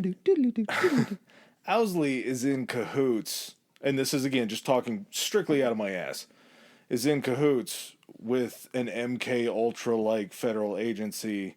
He says that he can do it and wants to distribute it. They say, hey, we'll pay you to make it as cheap as possible and then flood this market in the Haight with this LSD. Then we'll have these sleeper cells, a.k.a. Manson, somebody like Manson, that's going to then preach and proselytize to these women, and these men, just anybody they can get to. Let's see if feeding these kids LSD and then introducing the stimulus of a Manson-like character will be able to see how deep we can get their hooks in them. I think at the same time, wasn't it supposed to be used to discredit, like, the free love movement and, like, the left and everything like that? Yep. It was meant to essentially, like, anti-war protests and all that kind of stuff. It was meant to essentially, like, destroy it from the inside by completely ruining its credibility because it's just a bunch of fucking people tripping on acid. So maybe Owsley and the government were in cahoots, and that's why it was so cheap and easily I could see that being accessible. two separate programs because one of them makes it a lot harder to track your results versus the other one. But at that point, like, one could be a CIA program, one could be like, who fucking knows? This was at a time when, like, fucking Hoover was running shit and didn't know of all fucking COINTELPRO and fucking MK and all that kind of, or knew about it, but had all these fucking different operations, fucking with fucking domestic citizens. Yeah. The Haight was the first place that Charles had knowingly taken LSD, and it sort of opened his mind up to being this street preacher that Chris was talking about, where you can stand on a street corner, you can throw out and all you need is love, you can spackle on a little Scientology love and care, then you can go ahead and batter up a little bit of revelation and you can throw it out about the end times, and then you can circle back around to using Carnegie's techniques to try to drive this home with people in a way that they're going to be able to digest it and understand it. It becomes this perfect mix to where he just starts bringing these people in, and this dirty 5'2" little hippie looking gentleman starts to make his way into people's houses, and he ends up running into his first known really family member that stuck around, a 23-year-old girl named Mary Bruner. She was a Berkeley library assistant, and she had met him at like this gathering that was happening, and she walked in and saw this really charismatic guy that was there and speaking and drew so much attention. And Charles saw her. He had kind of this idea, and this is sort of why I tried to land this woman's plane, is not to say that this is by fault of any female, because this is just how these deranged men think. He saw a girl that was plain, kind of uninteresting, somebody that was not necessarily the belle of the ball, that he could then go talk to and start to try to. Someone that would be appreciative of the attention. Yes, exactly. Yeah. And I think because women are just naturally more in tune with their emotions, that's going to play a whole lot better than trying to talk some guy that's tripping on LSD into being a follower. And you also have the benefit of having female followers, no matter how uninteresting. She thought she was in a Taylor Swift song. Yes. Yeah. He was just this artist that was gonna love her. Well, he ends up moving in with her immediately, and it wasn't too long before they meet this teen girl named Lynette Fromm. She ends up being known as Squeaky, and she ends up moving in with them after Charles is able to basically talk Mary into be like, hey, if one woman is good for our relationship, why don't we open up our love to others? Well, they really opened up their fucking love to others, because by the end of it, Charles had 18 women total living in their house. What was originally Mary's house, 18 total women and Charles. There's just so many ways that he brought these women in. I believe her name was... Fuck, I might be getting this wrong, but I'm going to go with it. Patricia Krenwinkel was kind of like his next target to bring in, and I don't think this is right, so I'm going to jump off of this. There comes a point in time where he runs into a minister that was on the street, and this minister is so a man of the cloth, is so taken aback by Manson that he brings him back home. Hey, I do what you do. Brings him back home. He has a young 16, 15-year-old daughter, something like that. Immediately, Manson's like, mental note, gonna take her. Need to get her on my team. And he's telling this minister about how he's in love with music and he's gonna make it and be a star and a musician and all this shit. And this minister's like, hey, any musician needs a piano. Would you like this old rundown piano that's in our other room? And Charles is like, sure. I don't know what I could do with it. We'll see what can happen.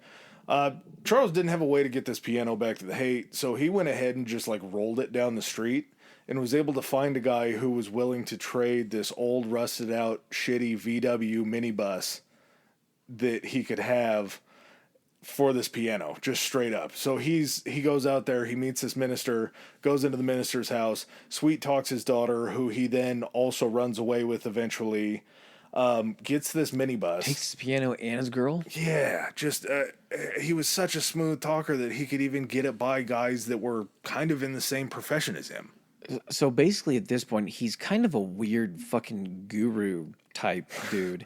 And his profile is kind of growing in the Haight. And before long, kind of this is when they coined the term the Manson family. I think it was coined by a reporter in L.A. It was a guy that wanted to shoot a documentary about the family. Okay. It was a documentarian that was following them around that said because it was this first. movement all following this guy. Because they, this is before a time when this shit gets really, really even darker and more violent. Yeah. This was just someone being like, well, this guy's gathering a following. Let's see what this is about.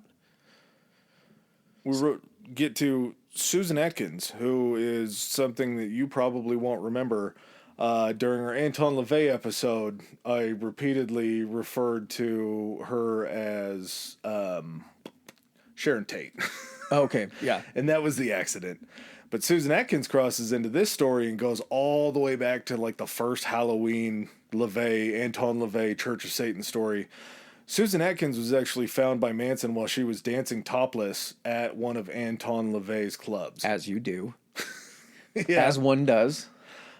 Susan Atkins plays just a wild, crazy role, and not to spoil anything that she does, but I believe that she does die in prison eventually, and she dies of brain cancer.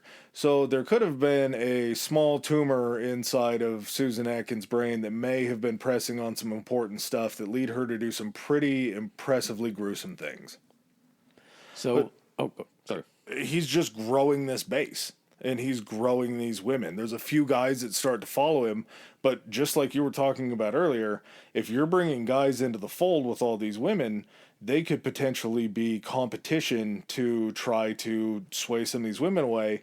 But at the same time, if you have this big harem of women that are willing to do whatever you ask them to, that follow you and listen to your every word, and if you say go have sex with that guy for my benefit, they're not going to question it.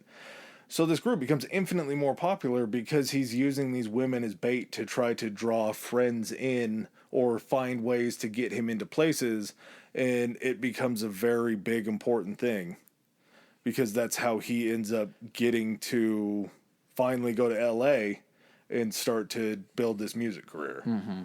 You got to think that that was a lesson that he had to learn from, a competition type thing, like in prison. From like if he was learning from the pimps. That sounds so weird just to say that term. If he was learning from the pimps, if he was learning from the pimps or the gangsters. But yeah, never have someone close to you that thinks that they could do what you do better. I think that's also from what's the fuck? The Departed. He's Yes. like, when Leonardo DiCaprio's talking, he's like, which one of these guys thinks he can do you better than you? So that definitely, kept it very female dominant or female submissive, but majority dominant in the group.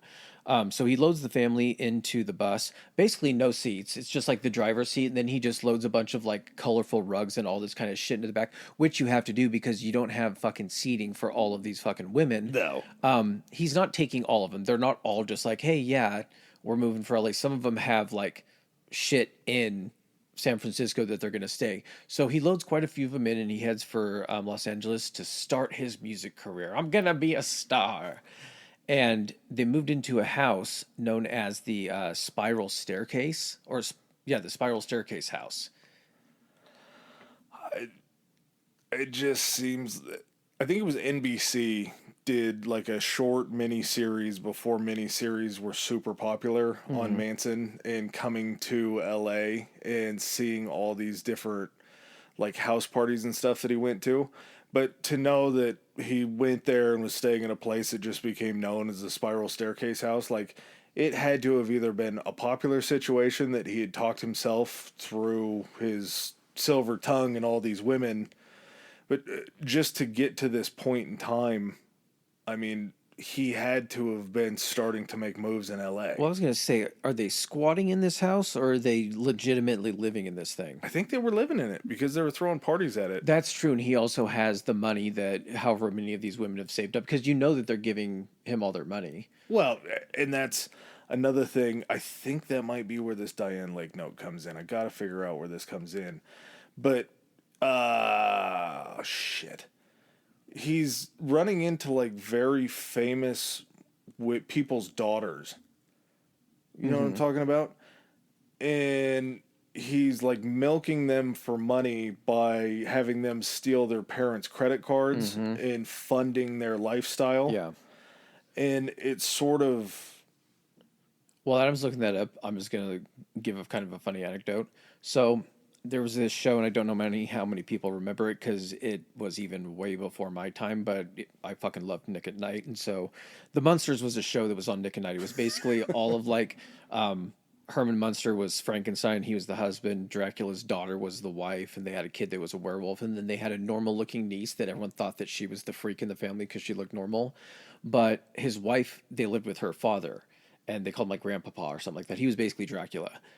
That guy that played that character, and this show went on for a while, let Charles Manson watch his kids. And when like asked about it and everything, they're like, I thought he was just a nice guy and everything. But that's just fucking hilarious. Like you kind of almost see, like Adam was talking about, he would kind of have these weird interactions or kind of weird entrances into like famous people's lives. And one of those situations happened. So his group kind of grows around, I think, to like 20 people.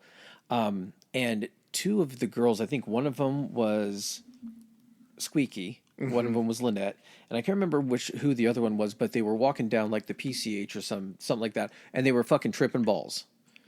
And so this guy named Dennis Wilson, the Dennis Wilson from the Beach Boys, drummer in the Beach Boys, drummer of the Beach Boys, brother of Brian Wilson, the lead singer, pretty involved Beach Boy.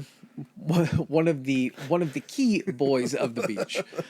So he ends up picking these two up and taking them back to his house. Now, what he's taking them back to do, I don't know. He said milk and cookies. Milk and cookies, sure. They're tripping on acid, and he's going to give them milk and cookies. Help soak up that acid. So he ends up like leaving them to go run an errand or go do something. He had to go to a recording session. And when he gets back, this guy walks out of his house, and it's fucking Charles Manson. Now, of course, he doesn't know it's Charles Manson. It's just this weird dude walking out of his fucking house, and literally just walks up to him and gets onto his knees and kisses Brian Wilson's feet, or Dennis Wilson's feet. And Dennis Wilson is like, what the fuck is going on here? And he starts talking to him about how much he loves his music and all this kind of stuff, and basically gets him to come into the house where there are now, what, like 10 to 15 women? He brought the harem. Brought the harem into the house, and this is where they live for a while. Yeah, they lived there for an entire summer. After the girls got picked up hitchhiking and Dennis had to go to this recording session, the girls went back to the staircase house and they're like, Charles, we just met this guy who's a beach boy. He's like, oh, which one? They're like, I don't know, Dennis Wilson, something like that. I think he could be a pretty big deal. So he's like, take me to the house. Part of me wonders if this wasn't like a strategy, not Dennis Wilson specifically, but maybe him telling these women like, hey, if you guys ever get picked up by anyone like hitchhiking and everything, and if they look rich, yeah, and they take you back to their place, let me know. Like, we could rob the fucking place, because don't give them maybe your real names. Like, who knows if he gave them their real names the first time? Yeah. We can rob these fucking people. Like, we can get our money this way. He's not above that shit. Part of me almost thinks that like this was just a coincidence in which maybe one of their schemes or one of their plays just happened to bear a shit ton of fruit. Well, and Manson used it to his advantage because these girls brought in this white whale. Then Manson closes the deal and gets Dennis Wilson to agree to let them move into his mansion over the summer.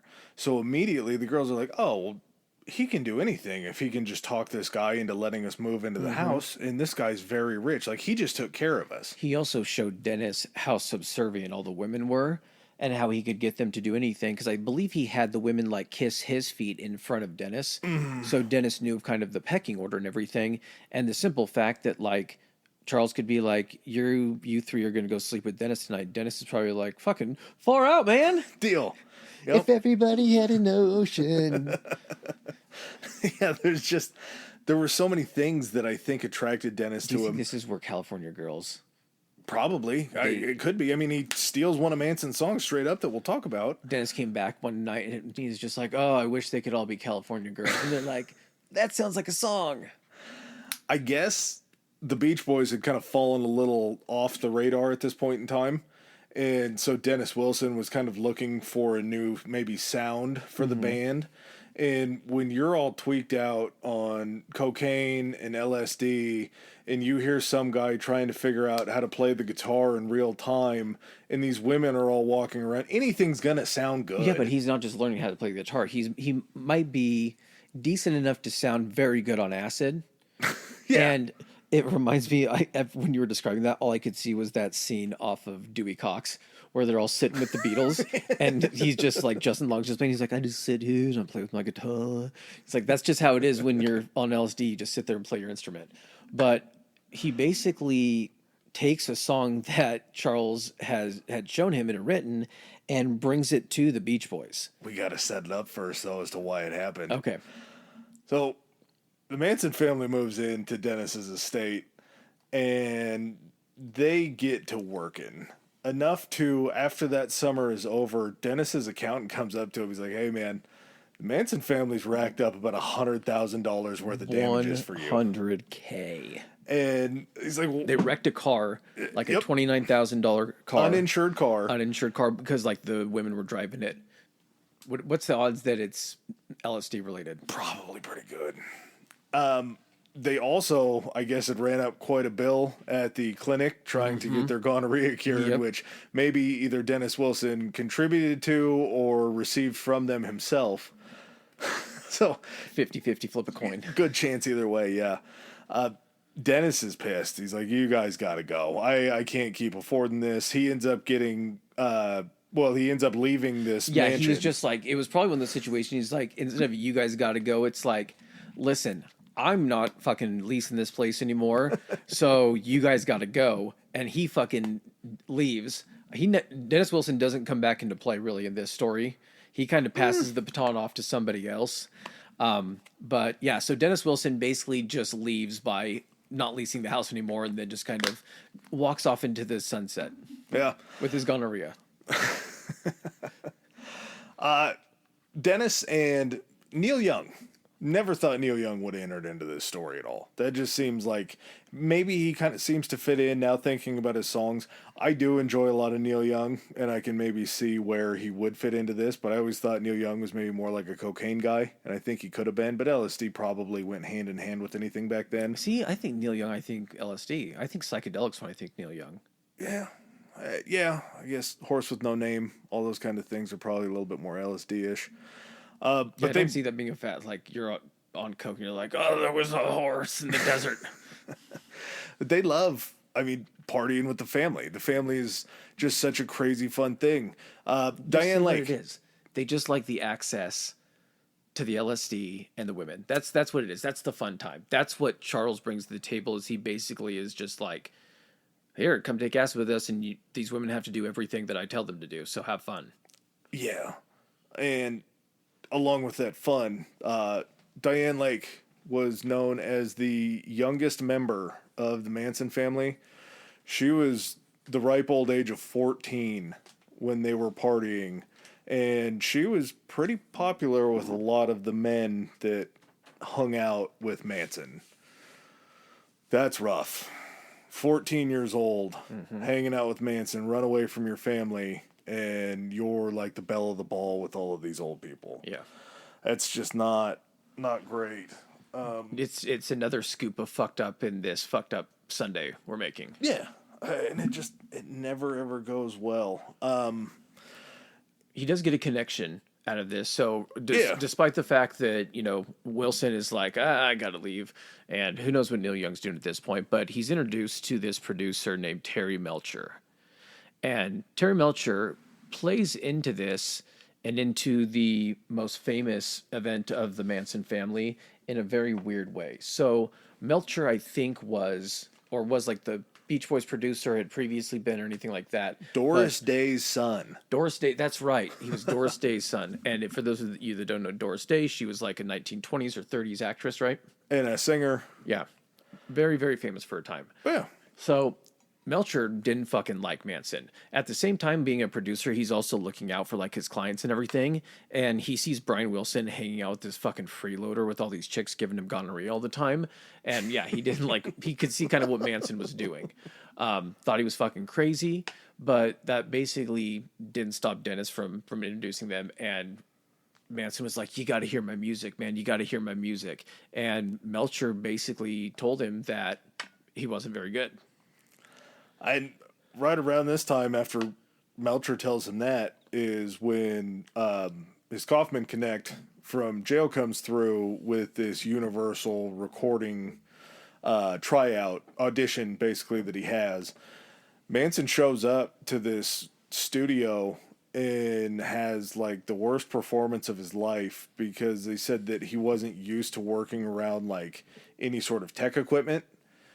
Or anyone that wasn't kissing his feet at the same time, or maybe, or anyone that wasn't on LSD. So when things were going wrong, Manson excuses himself, and when he comes back in, there's like 6 or 7 women that are in the recording studio with him. So it's like he knew that he was failing with his music, so he leaned back on these women to try to impress this Universal executive. And it was like that was his failsafe. If he didn't work out, it was like, okay, we'll just throw the women at him and see what happens. Nothing really came out of the Universal deal. He was supposedly looked at for like playing some sort of role in like a Jesus Christ documentary or some shit. I just had this thought, in Just Friends, where Dusty is trying to sing the song at the very, very beginning. Dinkelman, yeah. And he's like, when Jamie, and he's like, God damn it, Dusty. I kind of see Charles being in the actual recording studio doing that. Yeah, so he fails this first audition and goes back to Dennis's house. And he had actually met a friend through Dennis that would become a major player. This kid named Charles Tex Watson. He's nicknamed Tex because he was from Texas. And he's just immediately struck by Manson. He had known Dennis, was impressed by Dennis just being a beach boy in his house and everything like that. But Dennis didn't have the same pull for women that Charles had, and Tex was just completely befuddled by this guy who just had a group of women that would do anything he wanted. Well, he had to have looked at that, like walking into that situation. He looks at Brian Wilson. Is it? Why do I keep saying Brian Wilson It's was his from brother, AC/DC? Brian Wilson. Wait, Brian Johnson was from. God damn it! I'm mixing up AC/DC. some people. Who's Brian Wilson? Brian Wilson's the lead singer of the Beach Boys. He's Oh, Dennis's that's why I brother. keep saying. Okay, so anyway, And so a closer for the Giants. Yeah, so Tex comes in and he looks at these two guys that have access to these women, and he's like, I can't do what the Beach Boy does. This dude should not be getting any of these women. He's this little 5'2" weird guy, but he seems to be in control. So I'm going to go ahead and hang out with this guy because I feel like I could probably do what this guy does or learn. Yeah. And so I think he maybe comes in with that intention of just trying to kind of reap the benefits. And it gets to the point where I don't really know how much how much control do you think he had over Tex? Like, do you think he had manipulated him and everything like that and was able to like Tex completely underestimated how much Charles could mind fuck him, like once he was on LSD and everything? Oh, you mean in the beginning?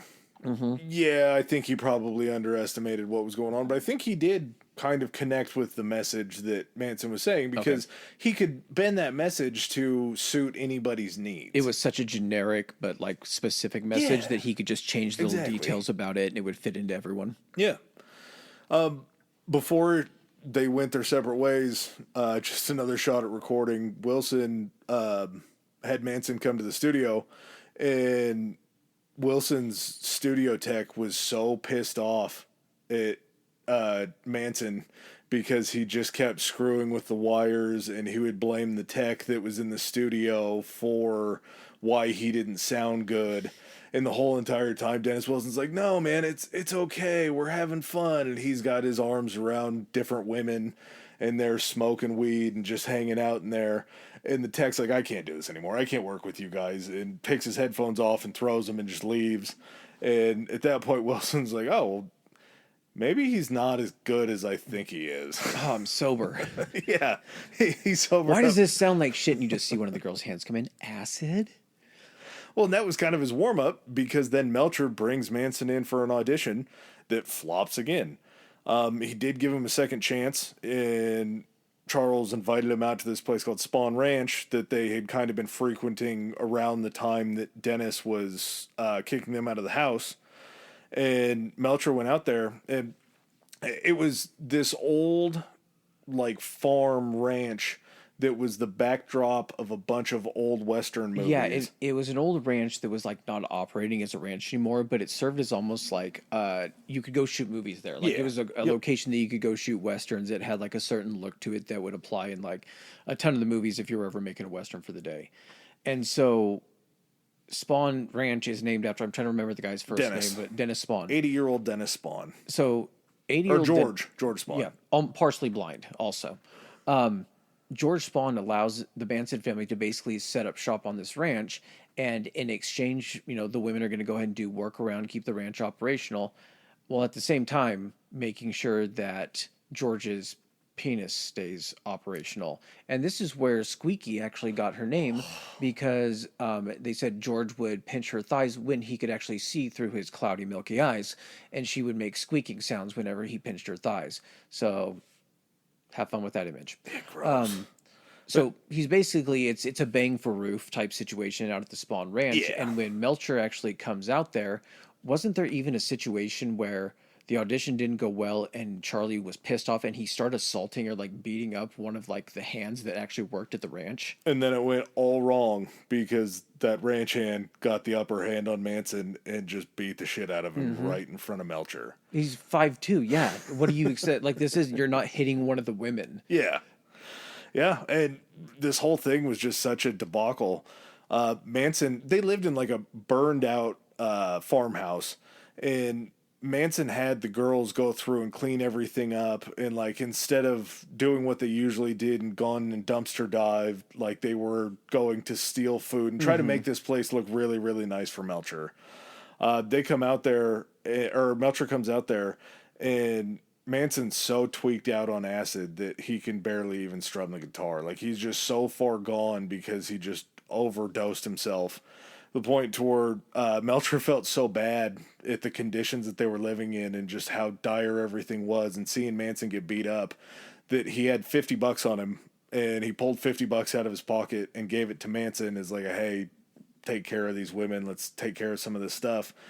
And Manson turned around and told all of the women that that was the advance on the recording contract that Melcher had just signed him to. I feel like it's more of Melcher like, here's $50, don't fucking talk to me again. Yeah, and that's all that it was. It was like a payoff to be like, nah, man, just leave.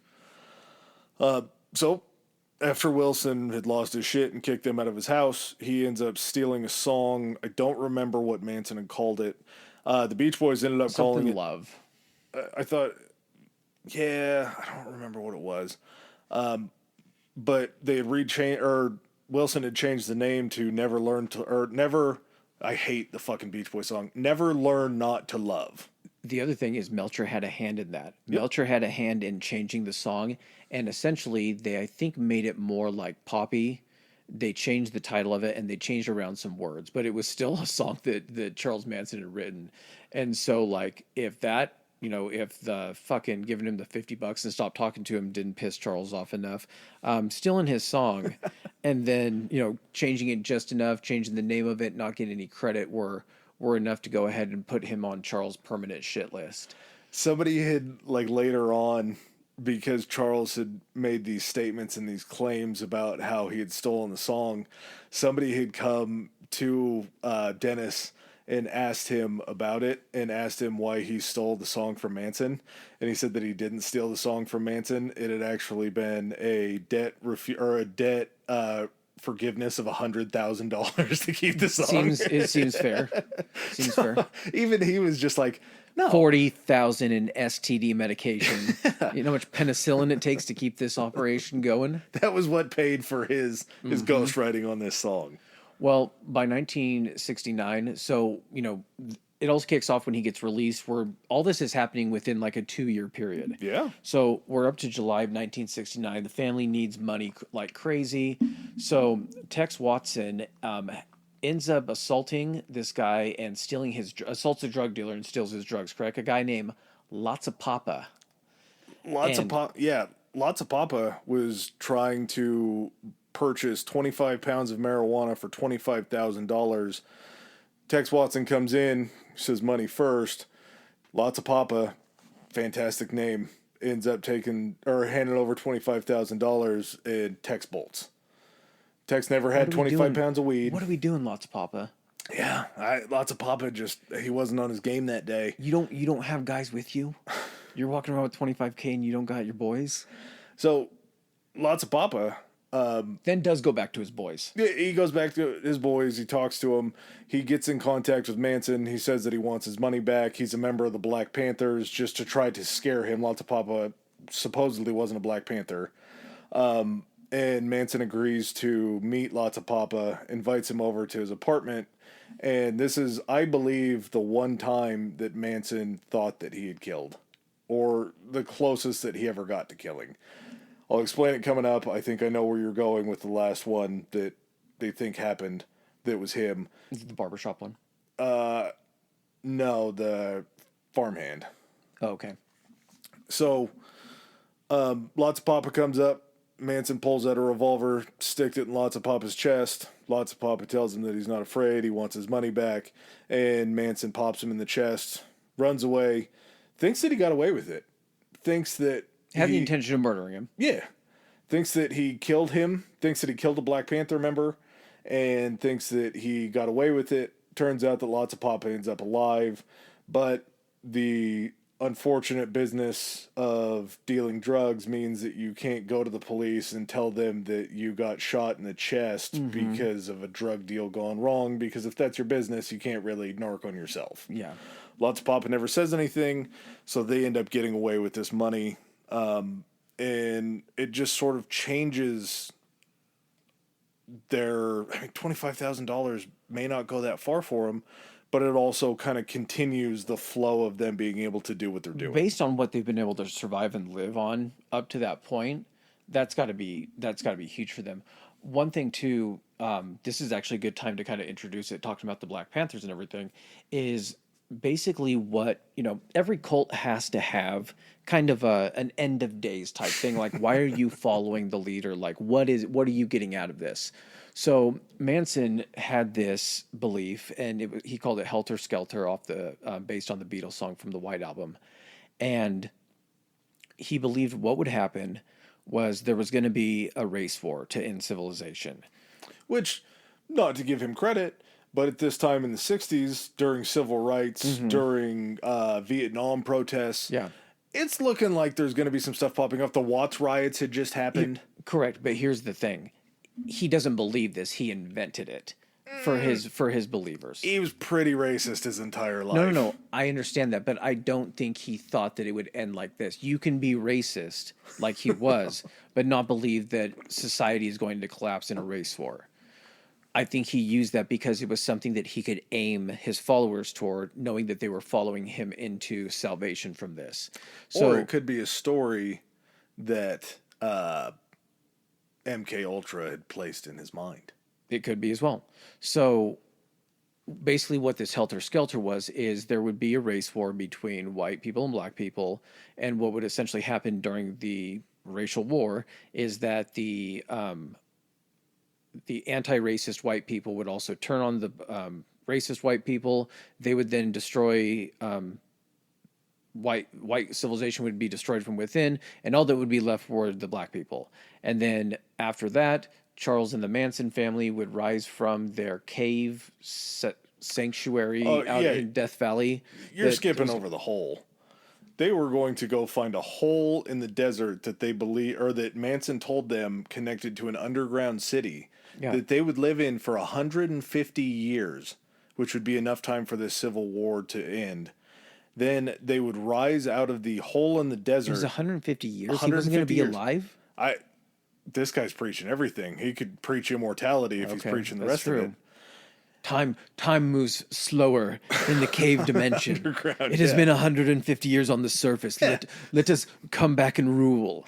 Your question, 150 years that he said that there's a tunnel that leads to an underground You're world. breeding with a fucking shallow gene pool. I don't know what you're going to do about repopulation. But he believed that because the white race was superior, that after they came back and there were no more white people and there's only black people, they would then be the dominant race and black people would be subservient to them. Because black people would need white people to be able to lead them out of the anarchy that they'd created.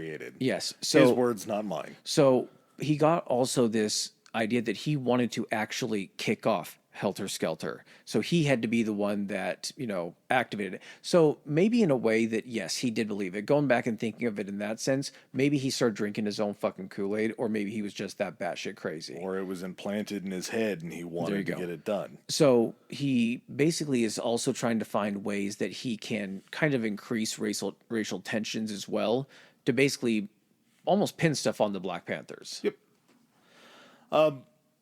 Because of lots of Papa's threats of being with the Black Panthers, Manson gets real concerned and he starts to outsource his security, probably with some of that $25,000, to a motorcycle gang called the Straight Satans.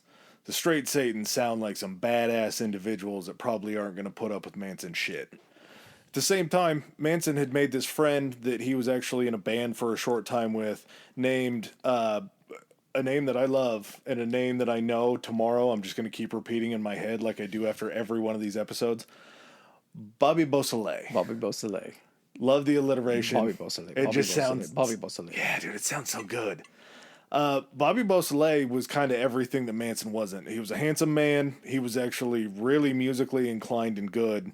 And Manson liked Beausoleil because he kind of elevated Manson musically and was somebody that drew attention.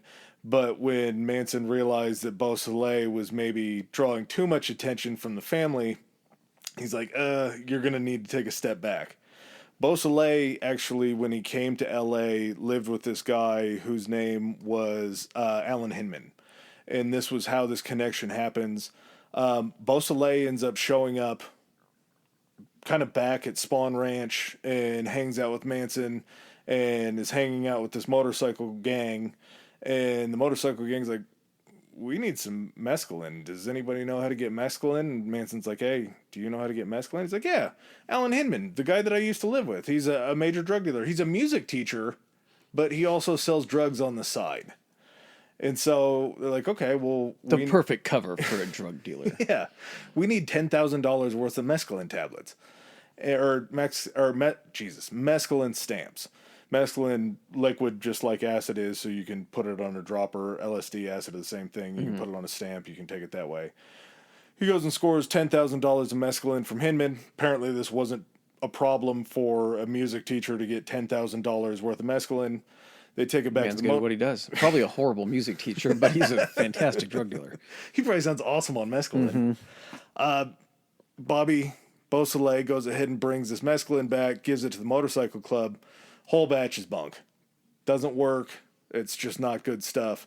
And when the guys that you hired... bum mescaline? Yeah, just a bad deal. Oh, man. When the guys that you hired to protect you get bum mescaline from you, they're going to be the first ones to turn on you. And as soon as they turn on them, they go, we need our money back because this was a bad batch. We need to go find somebody that's a lot better.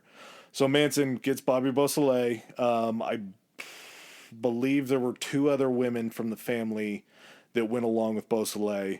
They end up heading back to Hinman's house. Atkins and Bruner? Is that... Yeah. So Manson sends Atkins, Bruner, and Bobby to rob Hinman. Oh, yeah. So basically, after they... And does Hinman live by himself, right? Yep. Okay. So Hinman lives by himself. They go over there, and after they basically, like, break in and subdue him, Manson ends up showing up and has a fucking sword. He's just carrying around a sword that the motorcycle... I'm sorry, man. Yeah, but that's fucking terrifying. Think about it in this way. You're looking at this little 5'2" dude with a sword, but at the same time, it's not funny because these people are fucking, you know what these people do. Yeah. You know these people could be tweaking out, and it wouldn't take anything for you to just get murdered right there, especially when they're telling you they just sold you, or you sold them a bad batch of fucking mescaline that now they got a fucking biker gang on their ass for, and they're asking for their money back. So he ends up, does he like cut his ear or something like that with the sword? They set Hinman's head down on like an end table. Manson pulls out the sword, threatens to kill him. I don't believe he meant to do it. I think he tried to scare Hinman into getting the money, and he just missed and ends up cutting off Hinman's ear. Because after he cuts off Hinman's ear, one of the women go into his bathroom and find like a needle and a spool and actually sew his face back up.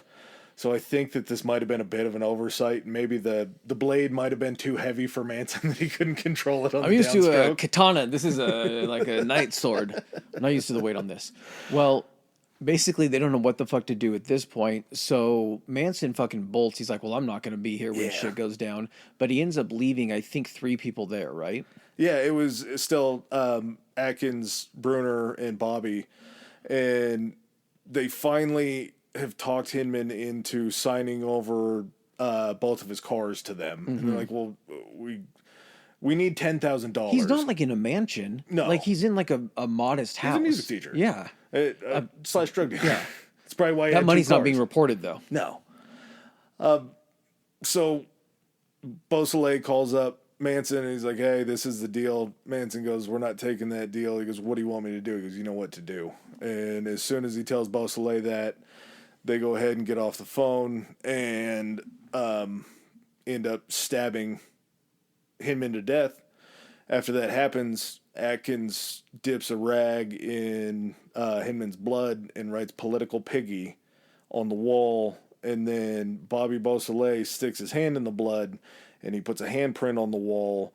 The handprint is significant because it's the paw print of the Black Panthers. Yeah, it's not a handprint. It's like a paw. I don't know what it's supposed to look like. Yeah, maybe. But it's supposed to be essentially the symbol for the Black Panthers. So basically, this is, again, what he's doing to try to kick off the Helter Skelter. Yeah. So they're trying to start something that Manson has prophesied for so long that hasn't happened yet. Not so long, but eventually 3 months of him preaching this and nothing happening, and you're going to start to wonder if it's really true or not. All right, let me paint you a picture. So you just murdered someone. Yep. You got to get out of there. you're gonna obviously steal the murdered man's car, right? Yeah. Okay, Yeah, of course. obviously. But you're gonna take it somewhere and you're gonna get rid of it, right? And then you're gonna wipe it down and you're never gonna be seen with it again, right? Along with the murder weapon, yeah, definitely. Yeah. You're definitely not gonna pass out in the car with the murder weapon hidden in the wheel well and have the police find you, right? Yeah, I mean, you would be an idiot if that's what you did. Or you'd be Bobby Beausoleil. Beausoleil ends up getting arrested August 6th, 1969, and he's found in a dead man's stolen vehicle with the weapon that killed the dead man in there. So Bobby gets taken in, and the issue with this for the family, even though Bobby wasn't a full-fledged family member, is Bobby knows why he did what he did. Oh yeah. So the longer that He knows about the mescaline. Yep. He knows enough to fucking bring the whole thing down. he knows that Manson said you know what to do when Beausoleil killed him.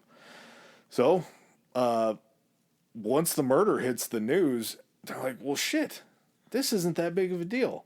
I wonder why they wouldn't take political piggies written on the wall of a white music teacher that lives in a decent part of town is something that the Black Panthers had done.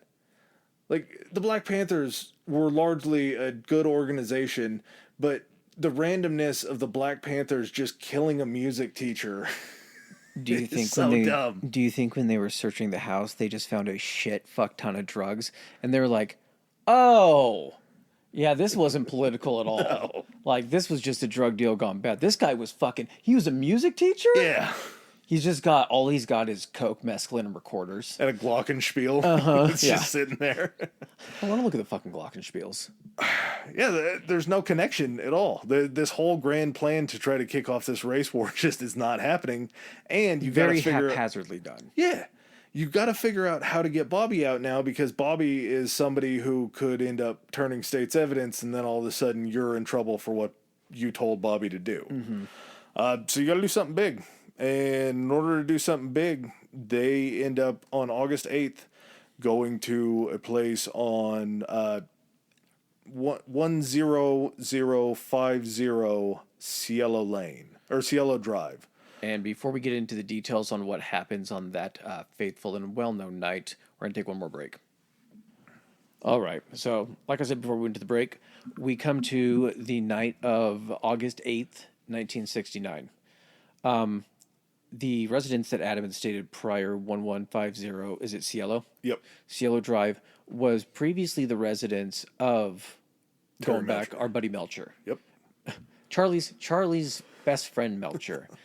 And Charlie had at some point been out to that residence and had spoken with Melcher and kind of knew the layout of the house. There was a guest house in back where like a caretaker had actually watched after the house.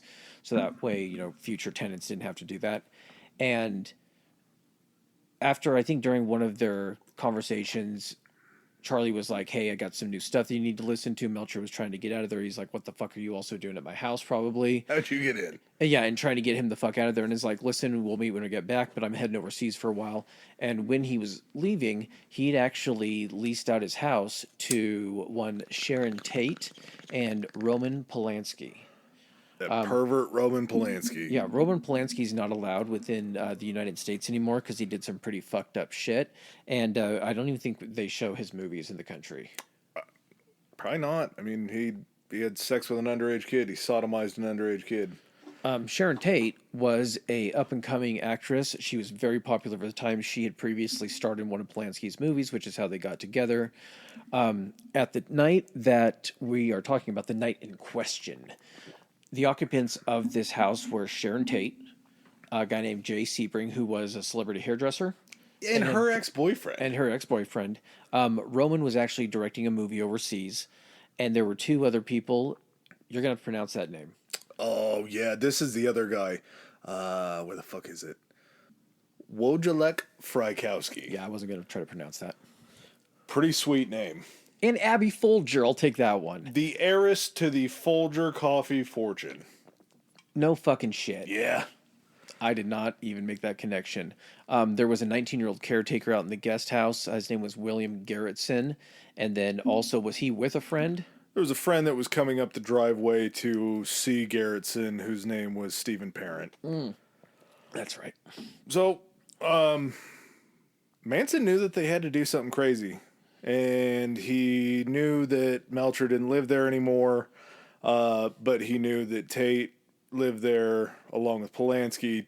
I don't know if he knew Polanski was out of town or whatever, but he knew that they had to do something. So he recruited Tex, Atkins, Krenwinkel, Linda Kasabian to drive to Melcher's former residence on Cielo Drive. I completely missed the date. So on August 11th, that's when they actually drove over to his house to take a look. That's when Tex and all of them did that.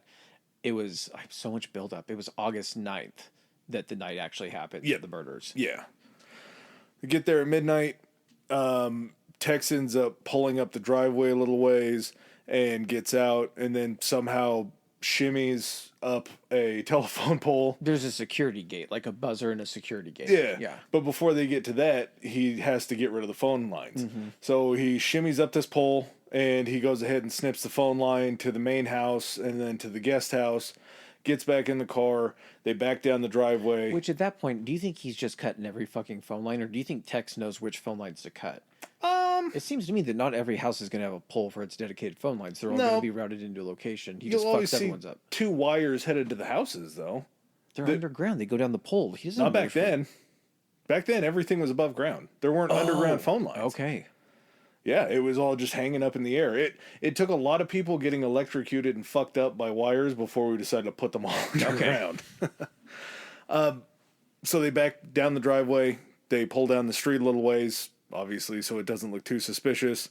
Park the car and get out. They go ahead and shimmy over a wall that was covered by shrubbery. And once they get over that wall, they're headed up to the house, and all of a sudden the security gate comes swinging open, and there's this car driven by Stephen Parent coming up the driveway. As it's just makes it through the gate, maybe not even made it through the gate yet, Tex pops out, pulls the gun on Parent. Parent had actually possibly, and I don't know how they got this information, but may have known Tex from seeing him around because Garrettson had worked at the estate while Melcher was still there. So he had maybe been at a party and Parent had seen Tex, seen him hanging out. Because, like, if Manson was up there with somebody and everything, he was over there hanging out with Garrettson, he had just, even if he had just casually seen him once, would be able to direct me, like, I saw this guy before. Yeah, it's a fucking witness, and the witness gots to go. Could be. Or it's just, he recognized him and knew that he recognized him. We will never know because of the next thing you're going to say. Yeah. Parent begged for his life, and after he begged for his life enough times, Tex shot him 4 times with a .22 pistol in the chest and abdomen. Somehow no one heard it. No, they did. There was a private security guard that was down the way that had heard gunshots and called the LAPD to come out and investigate, and the LAPD just never came out. Seriously? Yeah. So there was an account of something being reported on that night from a security guard to an LAPD officer that they had just done nothing about. So yeah, these 4 rounds that are shot in this very affluent neighborhood in the Hollywood Hills, and nobody says a thing. Tex and the family scoot up to the residence. Tex finds a screen to a window, goes ahead and slices the screen. The other weird thing that happened before they left was Manson had told them they were going to go to the house. Manson had trained them to do these things called creepy crawls. And creepy crawls would be where he would send the family members out in groups, and they would break into people's houses, and they would just rearrange stuff in the house. They would rob them too. People. But they were supposed to do all the families were like home, and they couldn't fucking hear them, which is the fucking creepy part of it. When he actually sends them out to do this, Tex is aware of what they're doing. So Tex is basically, Manson tells him, you know how to make it look and make it fucking look bad, make it look big. The women don't know kind of what they're doing at this point. They'll do whatever they're told for the most part, but they don't know that they're going out to do this. So basically, once they get there, Tex is going to provide them instructions, be like, yeah, we're fucking killing all these people. But before they left, Manson made sure that each one of them had a knife on them. Mm-hmm. And he also told Atkins as she was leaving to do something witchy. Yeah. I don't know if that was code. I don't know if this was some sort of MK Ultra trick that was given to Manson that then Manson used on Atkins. I'm more sold after doing a real deep dive into Manson that there's a really good chance that the government might have had something in for him. And I know that makes me sound crazy when I say it, but I'm willing to humor that idea pretty heavily. The government had a hand in him, or the government had it in for him? I think the government had a hand in training him in a way to make this happen as somebody to research. Because this whole time, God damn it, we need to shorten this up, but I gotta keep going back. Manson had been arrested multiple times while still on probation, Yes. while Roger was still... And he got him off every fucking time. And there's a record of this shit. Yes. There's actual records of Manson getting in trouble because there's arrest records. There's not... Roger can't go back and get rid of the arrest records. He can just simply choose not to recommend them taking any action. And despite people being able to see his record, he's not the one that gets to make that final decision. He has a hand in it, and they probably go off what he says. But at the same time, they're like, Roger, this guy's coming across my desk so fucking often that I recognize the name. Like, why is this guy still doing shit? So, he's on probation while he's breaking the law. Yeah, so there is definitely a fucking hand in this that's getting a lot of this swept under the rug. I don't think any part of this had to do with what's going to happen. No, I just he went rogue here. Oh yeah, I just think they were just seeing what would happen. Yeah. It was just an experiment, and what would happen is going to happen. He was a test case for them to kind of see if they could maybe turn somebody into a sleeper cell. Just like it was just a small example of what they were trying to do. Small, they thought it was contained probably out at Spa Ranch. Yeah, and I mean, this goes beyond anything that happened. Once they end up getting inside, Tex goes over and Frykowski is asleep on the couch, and Tex wakes him up with a gun barrel in his chest. Frykowski goes to get up. Tex pushes him on the ground. Frykowski goes, "Who are you?" And this is 110% a line that Tex added in post. He said that he looked down at Frykowski and he goes, "I'm the devil, and I'm here to do the devil's work." Zero chance he said that in the moment. I like the version on Once Upon a Time in Hollywood better. It's like, I'm the devil, and I'm here to do the devil's business. A little more mischievous. That's how I like to envision it. And then he kicks Frykowski in the fucking head. Yeah. So at this point, Tate and Sebring are actually in Tate's bedroom. They said that they were just talking everything. I don't know if they went to... There seems to probably be a lot of bedrooms in this house, considering movie stars and a famous director living in it. Yeah. Not sure why Frykowski is sleeping on the couch. Not sure why the couch isn't more of a social setting, where maybe that's where Sharon Tate and Sebring were. At the same time, maybe Tate and Sebring were still hooking up. Except for midnight, too. Yep. Knowing what we know about Roman Polanski, I hope they were hooking up. So, yeah, Frykowski's the first one that gets this wake-up call. He ends up getting tied up, I think. They end up putting like cords around their arms. Atkins goes around and rounds up the other three and brings them all into the living room. And ties essentially to, I think, Tate and Sebring. She ties a rope around Tate's neck, then throws it over like an exposed wooden beam, and then ties it on the other end to Sebring.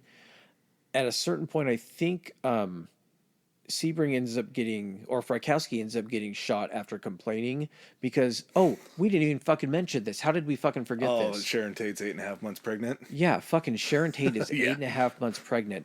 And Frykowski is basically, as they're fucking manhandling her, he's like, of course, they're like, what the fuck are these people? They're scared for their fucking lives. And Sharon Tate's 8.5 months pregnant, thinking about her baby, and Frykowski is trying to be like, hey, quit fucking hitting her. She's pregnant. Like, are you guys just going to rob us? Take whatever the fuck you want. And so Tate or Tex ends up, or one of the girls end up saying, like, one more fucking word, we're going to kill you.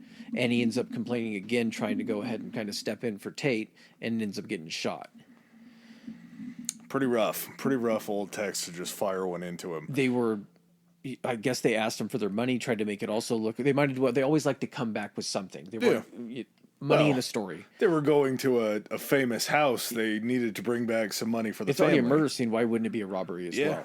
So Folger ends up giving him all she had on her, which was like $70. And kind of during the time frame that this is going on, Sebring attempts to escape and end up chased down by one of the women. I can't remember which one it was, but she ends up catching him and stabbing him in the leg, which probably knocks him down, and then ends up stabbing him 7 times.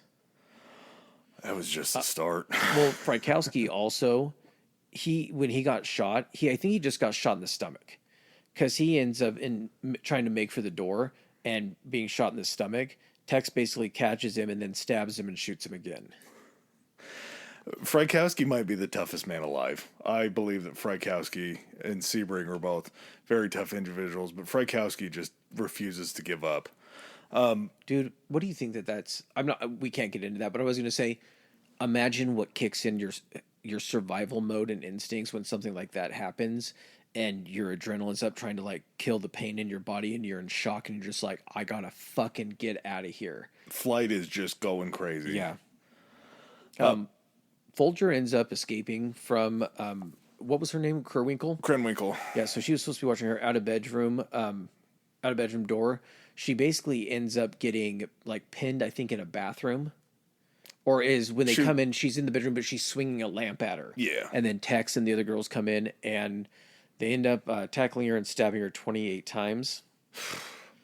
Frykowski, still fucking alive somehow at this point, is trying to fucking crawl across the yard to escape when Tex ends up coming back, and he was found with 51 stab wounds and 13 strikes to the head with the butt of the gun.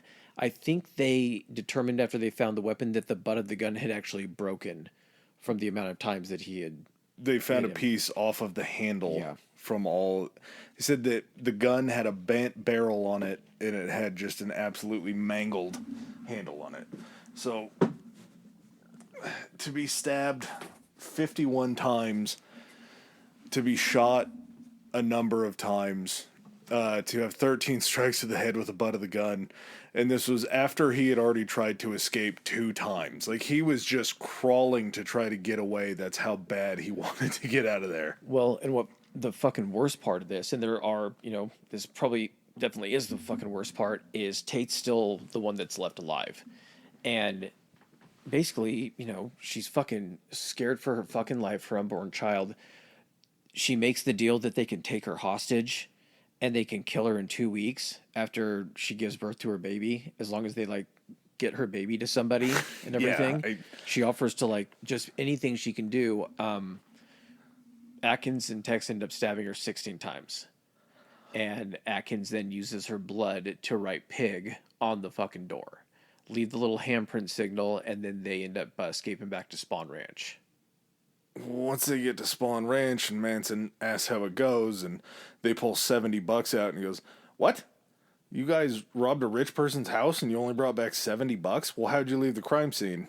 They explained how they leave the crime scene, and Manson didn't feel like they had done enough. So Manson, I cannot explain how bad policing had to have been in LA back then. Because Manson went back to the murder scene that night, climbed the fence, walked up to the scene, surveyed the scene, cleaned up some of the areas where there could have been fingerprints, grabs an American flag and decides to drape it over the couch next to Sharon Tate's body to try to make it look... That I didn't understand, too. To try to make it look like it was an act of terror, I guess, with the flag. Good at manipulating people, not for sending a message. Mm-hmm. So, Kasabian was the lookout. She ended up not ever killing anybody, even though she said to Tex that she had. Linda Kasabian, right? Yeah, Linda Kasabian. Yeah. She also, after hearing the gunshots and hearing everything that was going on inside, had actually ran up and talked to Atkins and tried to tell her that somebody was coming and they needed to leave, and was ignored. Atkins actually was like, go check the fucking guest house to make sure we're not missing anything. And she goes out to the guest house. I don't even think she goes inside. No, she said that she was so scared of having to kill somebody that she didn't want to. Yep, she goes around to where she's out of sight and literally waits there for like a couple minutes and then ends up just walking back and be like, no, it's all clear. So that is what ends up saving the life of the caretaker. Garrettson, yeah. What was the guy that lived in OJ's guest house? Oh, fuck. I want to say Apollo Antonono, but I know it's not. No, I can't remember. In this situation, Garrettson said that Kato Kalin. Kato Caitlin, yeah, he's the Kato Caitlin in the scenario where when asked what happened, he said that he slept through the entire thing, and then later on admitted that he had actually heard like the last part of it, but was just so scared that he ended up not doing anything. Can't say I blame him. What do you do? What do you do? Yeah, I'm You can hear probably, multiple people. Like you're outnumbered regardless of who they are. They have a gun. You don't have a gun. Like, do you? The phone was cut. He was probably trying to like. No, there's no blame. No. I have no blame for him at all. Reports the next day failed to blame the Black Panthers again because why would the pro counterculture movement of Hollywood be an attack from the Black Panthers? Like, there's no rhyme to reason of why this would have happened. These were people that technically would have been anti-racist and on the side of the Black Panthers, which the Black Panthers would have known. Yeah. There's just so many bad ideas that he kept having, and unfortunately it didn't stop because that very next night, August 10th, he knows that they have to go out again and do something, but this time Manson said that he's going to be there to make sure that they leave a scene that will fix the situation. The three killers from the beginning, Krenwinkel, Kasabian, Tex, and Atkins, Kasabian not being a murderer but a part of the Tate murders. Part of the initial strike team. Yeah. There was another woman named Leslie Von Houten that went, a guy named Clem Grogan that went, and then Manson. They drove to 3301 Waverly Drive in Los Feliz, and they drove to this address because they had been to parties at the house that was next door to this house and had just chosen it based on that geographic location for some reason. And the two unlucky people that were in there were the LaBiancas. And the LaBiancas were, I believe he owns like a chain of, a chain of grocery stores. And she was a business owner in like a beauty salon or something like that. So two very well-to-do, good for the community people, the LaBiancas. And That's why it's known as the Tate-LaBianca murders. Yep. Leno was the husband. Rosemary was the wife. Manson entered first. He had Tex look through a window to kind of see what was kind of the lay of the land on the inside. Manson enters through the back door, and for some reason, just like Frykowski sleeping on the couch, Leno is asleep on the couch again. Manson wakes him up with a gun barrel to the chest and ends up going ahead and tying him up and tells Tex to stay there and keep an eye on it. Goes back outside, gets everybody else. He says there's one on the couch in there. He had said that his wife is in the bedroom. Go in there and take care of this. So the rest of the team goes in, minus Grogan and it was Krenwinkel, Van Houten had entered. Tex went back in. They would be the three that were there. Tex goes ahead and brings Rosemary out to the living room, and they tied them both up using lamp cords. And they put pillowcases over their heads, and then they tied the lamp cords around their necks and over their mouths so they can't speak. And Tex goes to town on Leno. Ends up stabbing Leno 12 times with a bayonet. I don't know if maybe they were running out of murder weapons at that point. They're like, fuck it, we have a bayonet. We'll go after him with a bayonet. Does anyone know if the Black Panthers use bayonets? Yeah, maybe that was it. Maybe they thought that since Black Panthers carried guns around, they had bayonets or some shit like that. Rosemary, hearing this, tries to get up and run away, but she doesn't realize that the cord that's wrapped around her neck is still in the wall. So she kind of gets herself hung up on that and ends up going down. They stabbed Rosemary, or the two got onto Rosemary, ending up stabbing her a total of 41 times. I believe it was Van Houten that didn't want to stab her, and they think that Van Houten, by way of Tex forcing her to, stabbed Rosemary to make her culpable just like everybody else. And I think probably prove... that's gotta be the fucking worst way to go. Yeah, just to not know any of this is going on and then to just be broken in on and all this happens, and then to be stabbed that many times, but then the one that doesn't want to do it is then forced to stab the dead body is just, it's wild to me. We should have started out saying that this was going to be rough. I know that we're probably through most of the rough stuff. Sorry, discretion is advised Yeah. during the latter portion of this. So when you get to this point, just try to remember this point from the beginning of when we started talking about the murder. The word war was carved into Leno's stomach. Kerwinkle wrote Rise and Death to Pigs and Helter Skelter on the walls in blood. Kasabian and Atkins were taken to kill actor Saladin Nader. So when she wrote all these things on the walls and on the refrigerator, she spelled Helter Skelter with an A. There's no A in Helter. Like heal a person. Yeah. Helter Skelter. So how good was Manson at getting his point of Helter Skelter across, which is what he called this whole race war, hide in the ground? The fact that she didn't even know how to spell it. Do you think if that made it in the papers, he saw the picture and he was like, fuck! Who wrote that? Mm-hmm. Who put that on the wall? The idea for Saladin Nader was Manson wanted to get another high-profile kill, and I believe it was Kasabian who had said that she had actually slept with Saladin Nader. Manson asked if he knew or she knew where he lived. I don't know who Saladin Nader is. So he was an actor. Okay. And so he takes them to where Kasabian said that he lived and goes, okay, I'm going to let you guys both out. You guys make it back to the ranch. You and Atkins are going to go inside and kill Saladin Nader.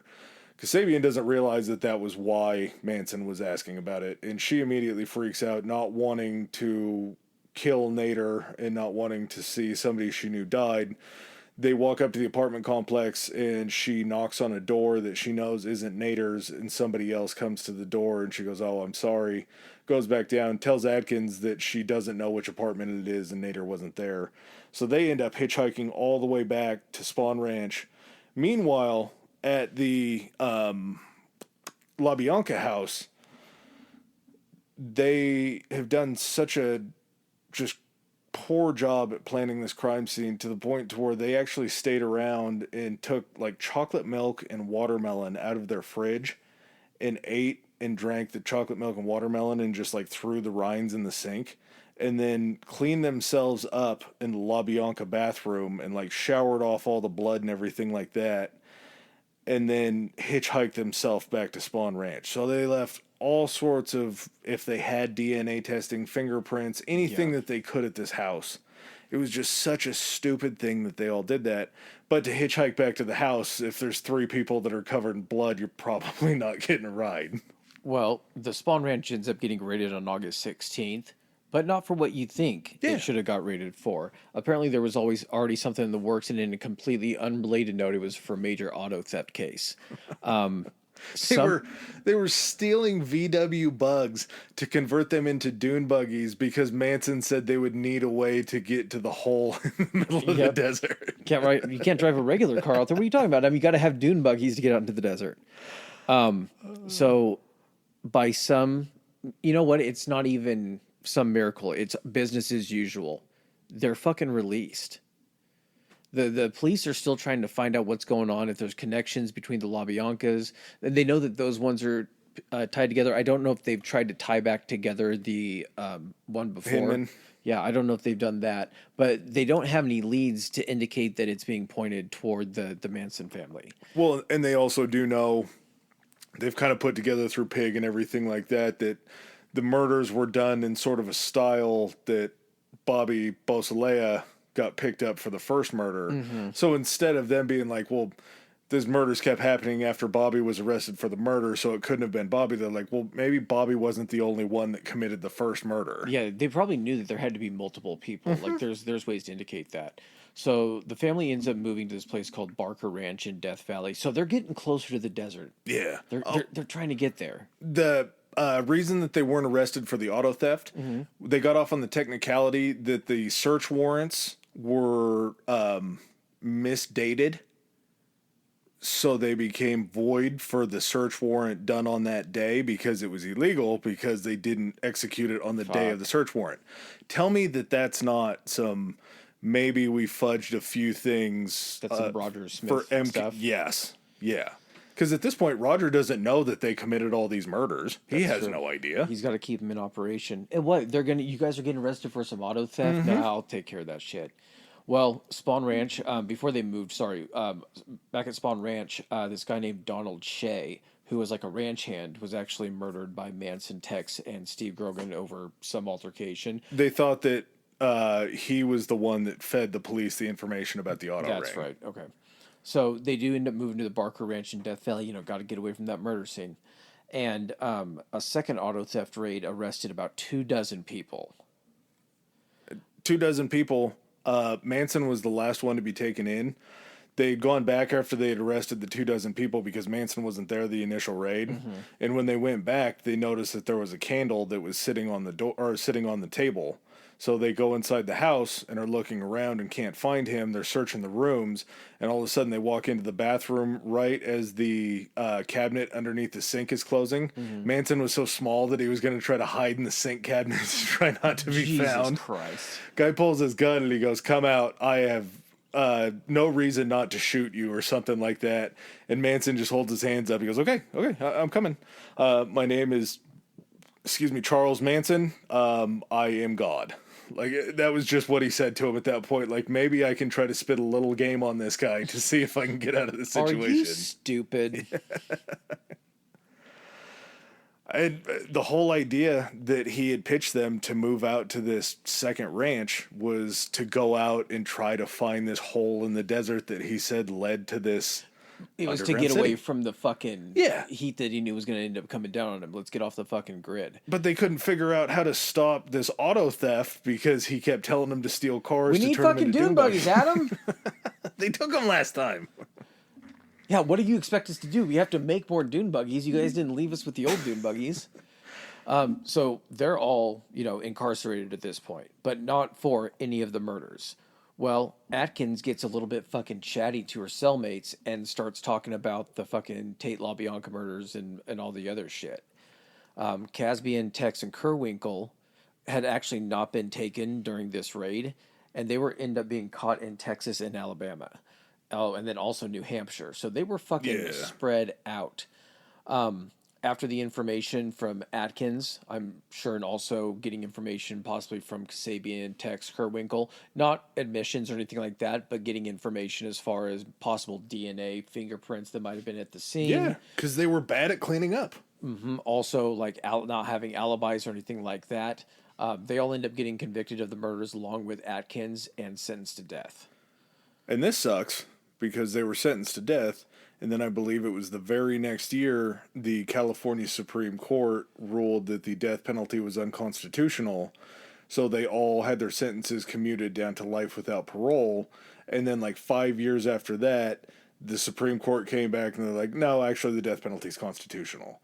So just this weird blip in legal precedents got their sentences commuted. But when they reinstated the death penalty, since it was already commuted, they couldn't raise it back up to the death penalty.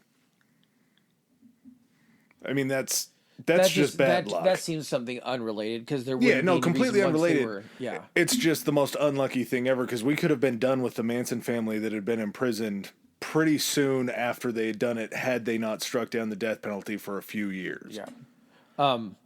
Manson chooses to actually defend himself in court before basically his crazy fucking way of acting ends up pissing off the judge and forcing him to get legal counsel. He filed a bunch of crazy ass motions that made no sense. He just tried to slog everything down. So basically, he also had these women so fucking brainwashed that they were showing up to the first day of court with fucking an X carved. He carved an X into his forehead, and he also had them carve X's, fucking carved, Inglourious Bastard style, into their foreheads. He also had the women just acting erratic and fucking crazy. They were doing anything that he said. He was basically just turning it into a fucking circus. And I don't know if it was intentional to try to get an insanity plea or anything like that, or if he just thought at that point he had been in that position of absolute control. he thought he was in control of life and death, and he thought, that they could just march in and commit these murders. Do you think he just had like an invincibility complex to where he thought he was untouchable and he could just do whatever? What he said to the judge was that since he wasn't allowed to represent himself, the X symbolized him taking himself out of this world. So that was his weird little way of explaining why he X'd himself. And then, like you said, his followers followed suit and did the exact same thing. Luckily, we don't have to worry about Manson just having an X on his head because later on he turned it into a swastika. Of course he did. The natural progression of an X forehead tattoo is definitely that. Yeah, and this all happens July 24th, 1970. So we're talking about just a matter of a couple years that he got up to all of this. I guess a few years that he got up to everything. Fucking got out in 67. Mm-hmm. The 3 years. Yeah, so during the trial, we come up to what should be the biggest blunder that a president could ever make, but we're talking about Nixon, so it probably clocks in at 7 or 8 on the list. Mm-hmm. Nixon's interviewed about the case, and Nixon says that Manson is guilty and he should die for what he did. Well, all of the newspapers then immediately run with that headline, and as soon as that headline hits it, the defense comes out and is like, well, you just prejudice the entire jury and everybody else. No longer, this is not going to be a bias or an unbiased. Yeah, so they're pushing for a mistrial, and they almost got a mistrial for the first time. They definitely would have retried the case, but Nixon almost caused Manson's mistrial because he answered a question that he definitely shouldn't have during an interview, which, along Nixon's mistakes, is pretty low on the list, but for anybody else, that's a pretty bad move. Mm-hmm. So also at this time, Squeaky comes back into the story. She tries to fucking kill Gerald Ford.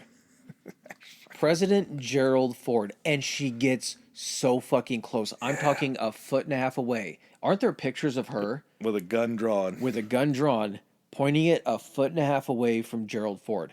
How the fuck does that... What ended up happening? The gun misfired or jammed or something? I don't think she got the shot off. I think she thought about it for a second too long and they swooped in and got her. That fucking close to one of the original, the still completely batshit crazy founding Manson family people almost assassinated a fucking president. Yeah. Yeah, and it... 30 seconds. More conspiracy. This seems like something that could have potentially come from Manson. There's a case that we'll talk about later on, a lot later on. It'll be its full episode of Sirhan, who killed Bobby Kennedy. And Sirhan... Is it Sirhan? Sirhan, yeah. However you want to pronounce it. He assassinated Bobby Kennedy. And there could have been some connection between that and MK Ultra, like Manchurian Candidate shit. Yes. So there's this book. I started the audiobook, and I'm planning on seeing it through between all this research called Chaos, and it's about the links between. Oh, Tom O'Neill.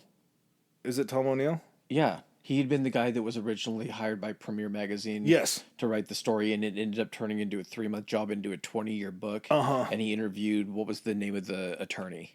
The one that put Manson in prison. He has a weird fucking, just it's an shit Italian all to ass himself last and name, everything. it feels like. Bugliosi. Yes. Yeah. So there's a connection to where maybe this could have been something that they had a dry run with Manson and Squeaky, saying if anything ever happens, try to assassinate the president. I'm not saying that there's dots there. I'm just saying that this book is interesting as fuck so far, and it sort of sheds a light on a lot of this stuff that makes maybe more of the conspiracy theorists, such as myself, mouths water. But there's enough.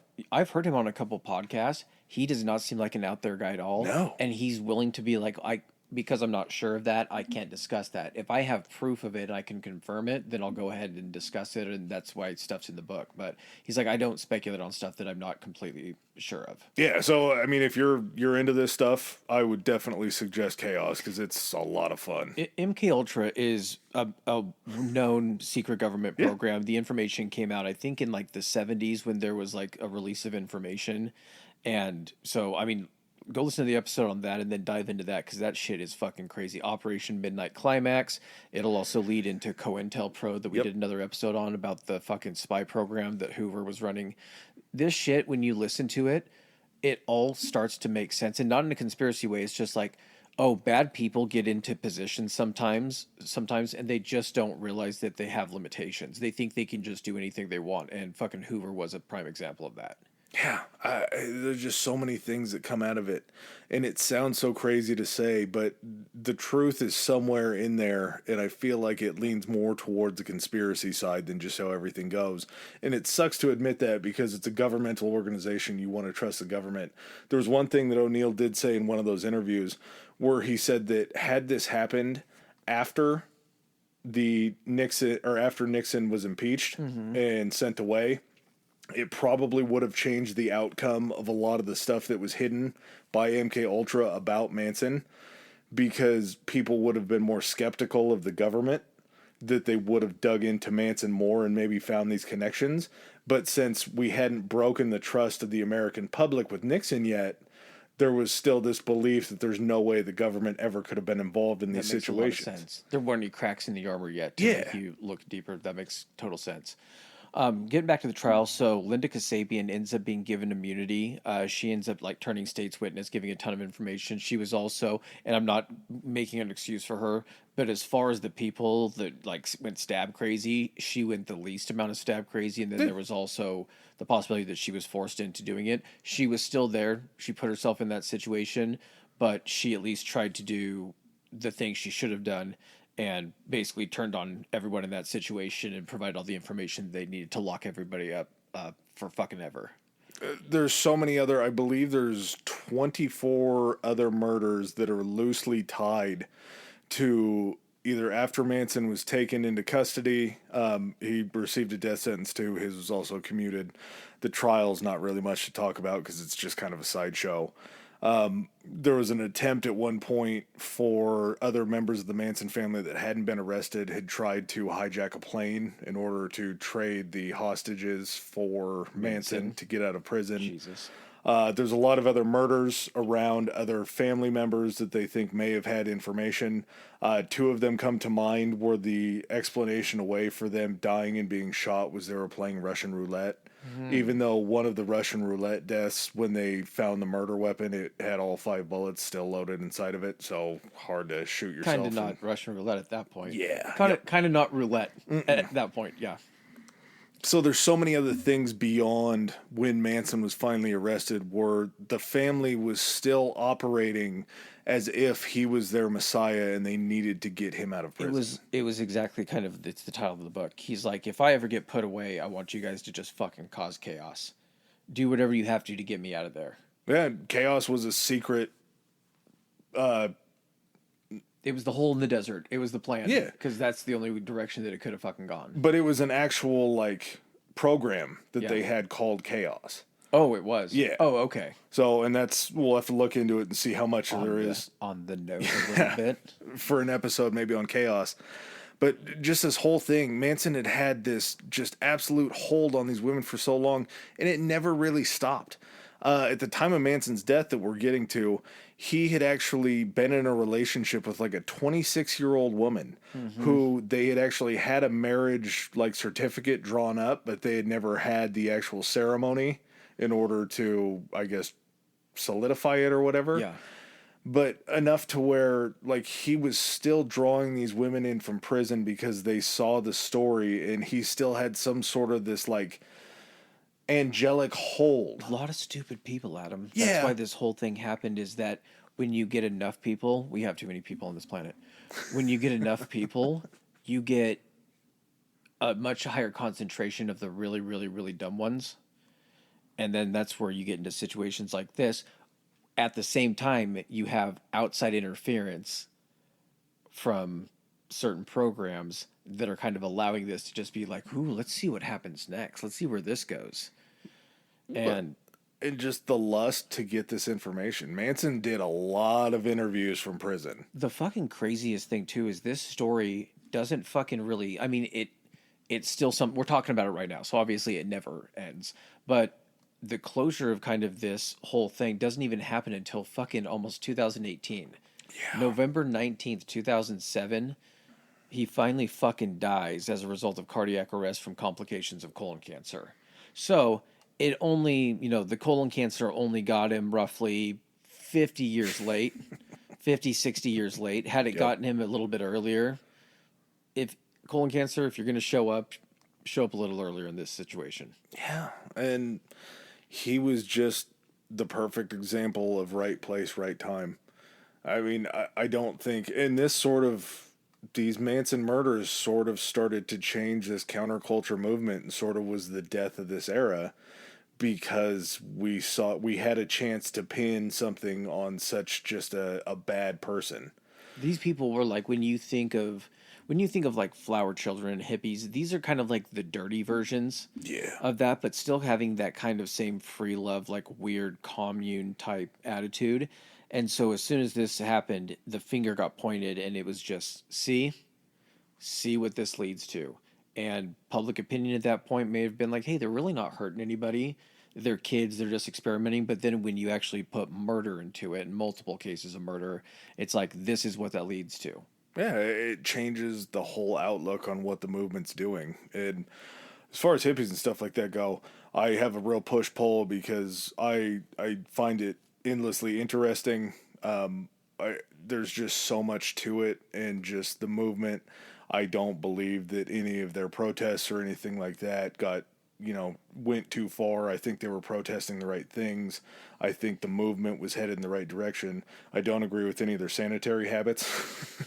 But at the same time, like, to see this die because one guy just preyed on it instead of really embraced it. It wasn't going to take much to sway public opinion. And when it was this severe of a series of events that happened, it wasn't hard to kind of fucking there was already work against it. Yeah. It already, was at a disadvantage, and this was enough to kill it. But MK Ultra, the government was trying to shut down a far left movement.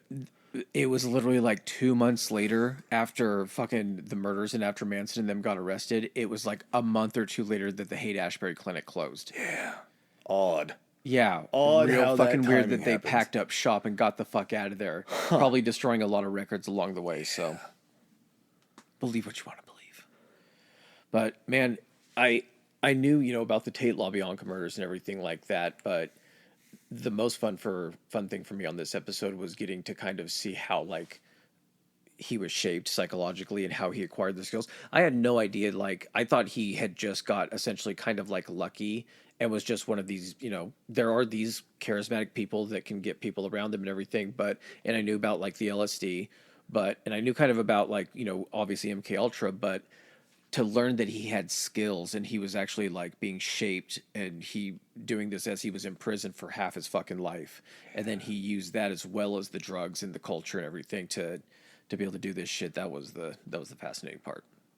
And that's exactly why I asked you last night if you can kind of understand why I enjoy this world so much, is because I love when you suggested this, it just lit something in me that I was so happy. You didn't hide it. Yeah, I love you literally became erect.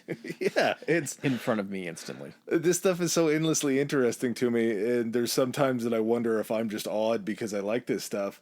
But then to get an outsider's perspective like you, who has a peripheral knowledge of it, but to kind of see the psychology of it and to see you get interested in it, it just makes me so happy to know. And there's different fascinating parts about this whole thing. Yeah. There's the government aspect of it. There's the fucking cultural aspect of it. There's the fucking what shaped him into being the person that he was. There's a lot of fucking things to like about this and to kind of scratch whatever itches you. Yeah. Well, this one has been deep. A lot longer than I thought it was going to be. Yeah. I think we covered it pretty well. Yeah. I appreciate you guys sticking with us, hopefully all the way to the end to get this message. Thank you again. All right, guys. Well, thanks for joining us another week, and we'll catch you on the next one. Peace.